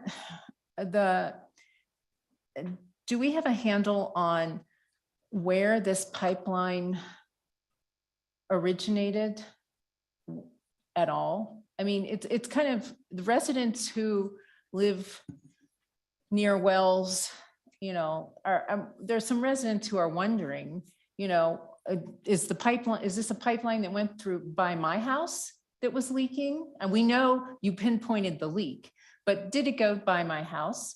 Are the wells that the pipeline is connected to near my house in Boulder open space or just across the border in Adams County? And I'm hearing a lot of concern about this. And I know staff has tried to get answers and is frustrated by the lack of accountability in any regulatory authority, but I'm still getting a lot of questions like, am I safe? Yeah, thank you, Councilmember Lim. So staff, just like you on council, are learning about this midstream space as we go right now. In our conversation that we had with Civitas on Monday, this seems like it's an extensive gathering line system that spans Adams County and Boulder counties. So it is large and it's something like 50 years old. Our understanding is that it goes along utility corridors, along transportation routes, but we have not seen a map. And this is not something that's like regulated or overseen by the COGCC or the PUC. So it's a gap. We're very happy we found this issue, and we're going to continue following up on this to put residents hopefully at ease. But yeah, it seems crazy, doesn't it? Yes, Yeah. yes, absolutely. I mean, it's a completely unsafe situation. I mean, we're grateful that the air quality monitoring system discovered it apparently at an early stage, but it's crazy that this is an unsafe situation. And do we have some, my other question was, do we have some assurance that Civitas is going to continue to keep those wells shut in until the situation is resolved, since they are not Right. wells in our jurisdiction? I mean, we don't even have control over them half the time when things are in our jurisdiction, much less they're not in our jurisdiction. Agreed. So today we explored that topic and I said, look, is there any activity happening related to the facilities or the wells connected to this issue anytime soon? And the answer was no. So like we've said, we're going to stay on this situation, and any change, whether it's, you know, the status of the wells or the status of the hole in the ground, we're going to be observing and reporting. We hope to have a conversation with the Public Utilities Commission this week to determine if there is someone who can take authority, but we do not have an answer on that right now. Councilmember Lim, Andrew, if I may, so the layers of this onion continue to be peeled back with no end in sight. Yeah, and I mean, you'd think we went through Firestone. We went through a lot of things. You'd think the state could figure this out. Okay, thank you. Thank you. Any other council member questions? Well, I appreciate you all hanging with us and for the thorough update. We're going to move on. The city and county attorney's report is next. Ms. Rogers, do you have a report? No, other than to say, it was nice to see those of you at CML. I know we were on different tracks, but it was good to, actually, I only crossed with a couple of you, but I thought they did a really good job. I thought the sessions I was at the legal track were very good. That's all, Mayor. All right. Thank you, Ms. Rogers. The city and county manager's report is next. Ms.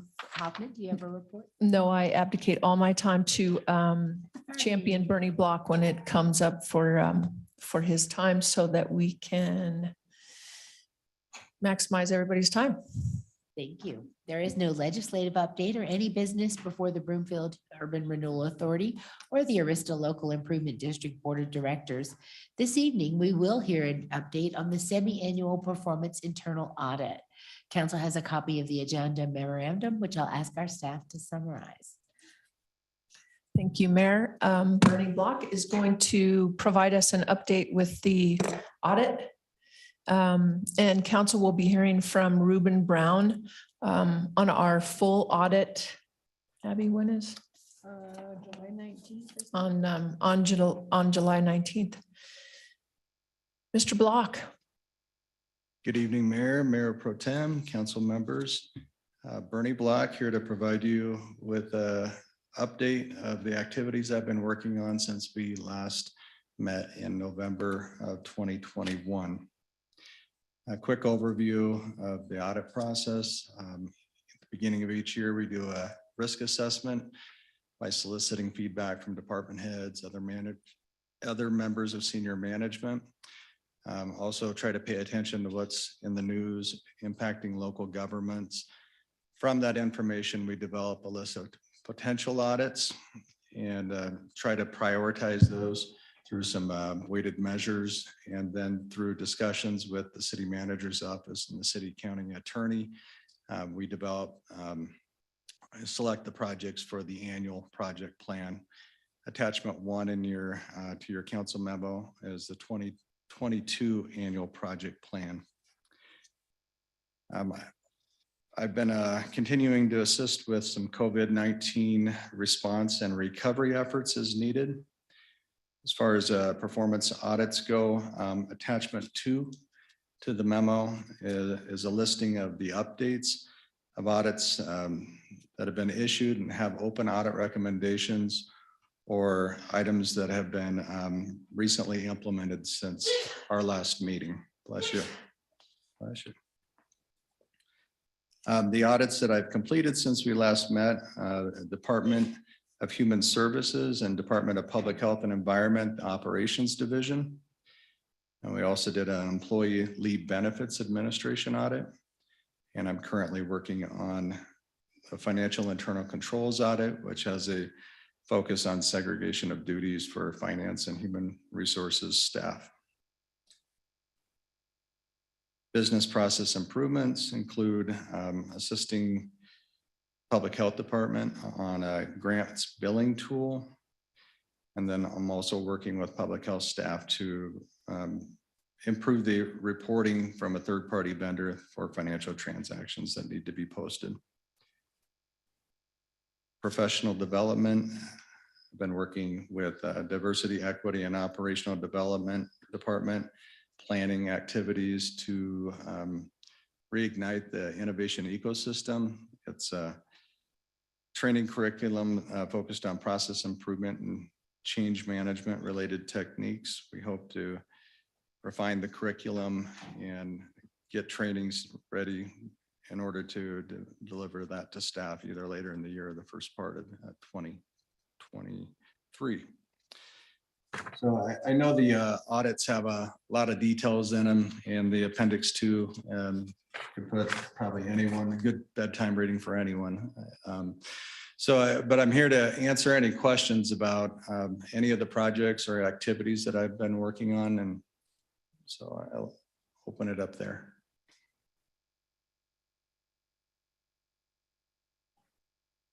Bernie, this just shows that you are doing such an outstanding job and how grateful we are. Even though he's not going to be playing with us at softball. Mayor Pro Tem, I think you had a comment for Bernie regarding Yeah, softball. I was going to ask how his bat, how his softball swing was going. I unfortunately was in a dirt bike accident a couple weeks ago, and I'm still recovering from that. So physical therapy next month. I have to hit pause this year, but I plan to be there next year for sure. Okay, well, we're gonna certainly miss you on the team. You were one of our big bets. Well, rumor has it you've got some good people assembled, so. Those may be very false rumors. Or inaccurate at the very least. We haven't had comments yet, Mayor. Oh, are there any comments from City Council? Councilmember Lim.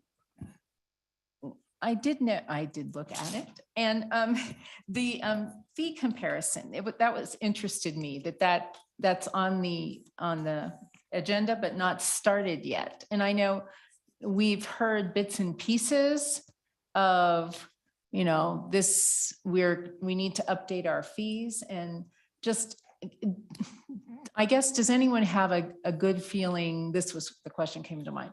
Does anyone have a good feel for, will the fee update, if it's not been done in a while, likely recommend increases, and how significant do you feel like those might be? When we're talking a lot about budget balancing, that's what came to my mind when I saw, well, we are not quite starting the fee look at the fee updates, but will it make us, is there a chance it'll make a difference? Well, it's difficult to answer that question at this point in time, Councilmember Lim. There is currently no comprehensive resource where we have all of our fees documented in one location, and more importantly, when's the last time we've updated them. I think we can find it and piece it together. And so that's the purpose of this project, to provide management with more information on when those fees should be revisited. Also, the intent is to do some benchmarking with other local governments to understand where we are at compared to our peers in the area. So. And Councilmember Lim, if I may, so when we're talking about fees, there's just so many categories of fees. So the fees that we'll be looking at internally, it's similar to the exercise that we had to go through with the plethora of business development agreements that didn't have a central repository. But on the big ticket items, such as the development fees, those are coming to council on July 19th. So what the internal that Bernie's talking, it's more about the recording fees. Reviewing what the fees are for resident and non-resident programs. So it's more of those internal. So to your question, would the fees make a difference on the bottom line?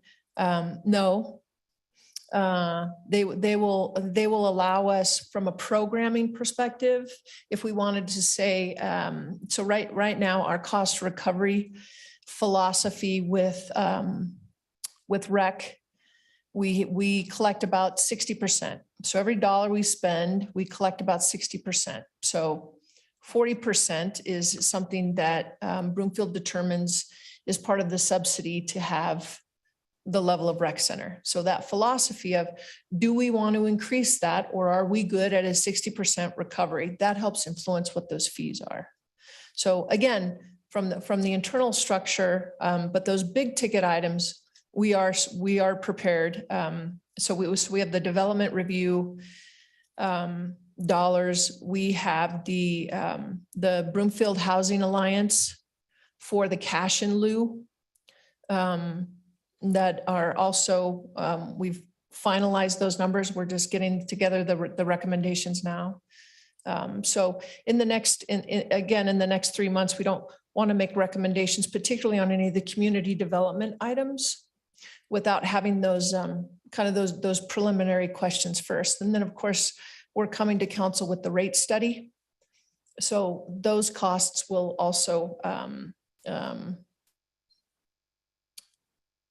it'll be staff recommendations. But let's just say that there aren't going to be recommendations to decrease any of those. Safe to say.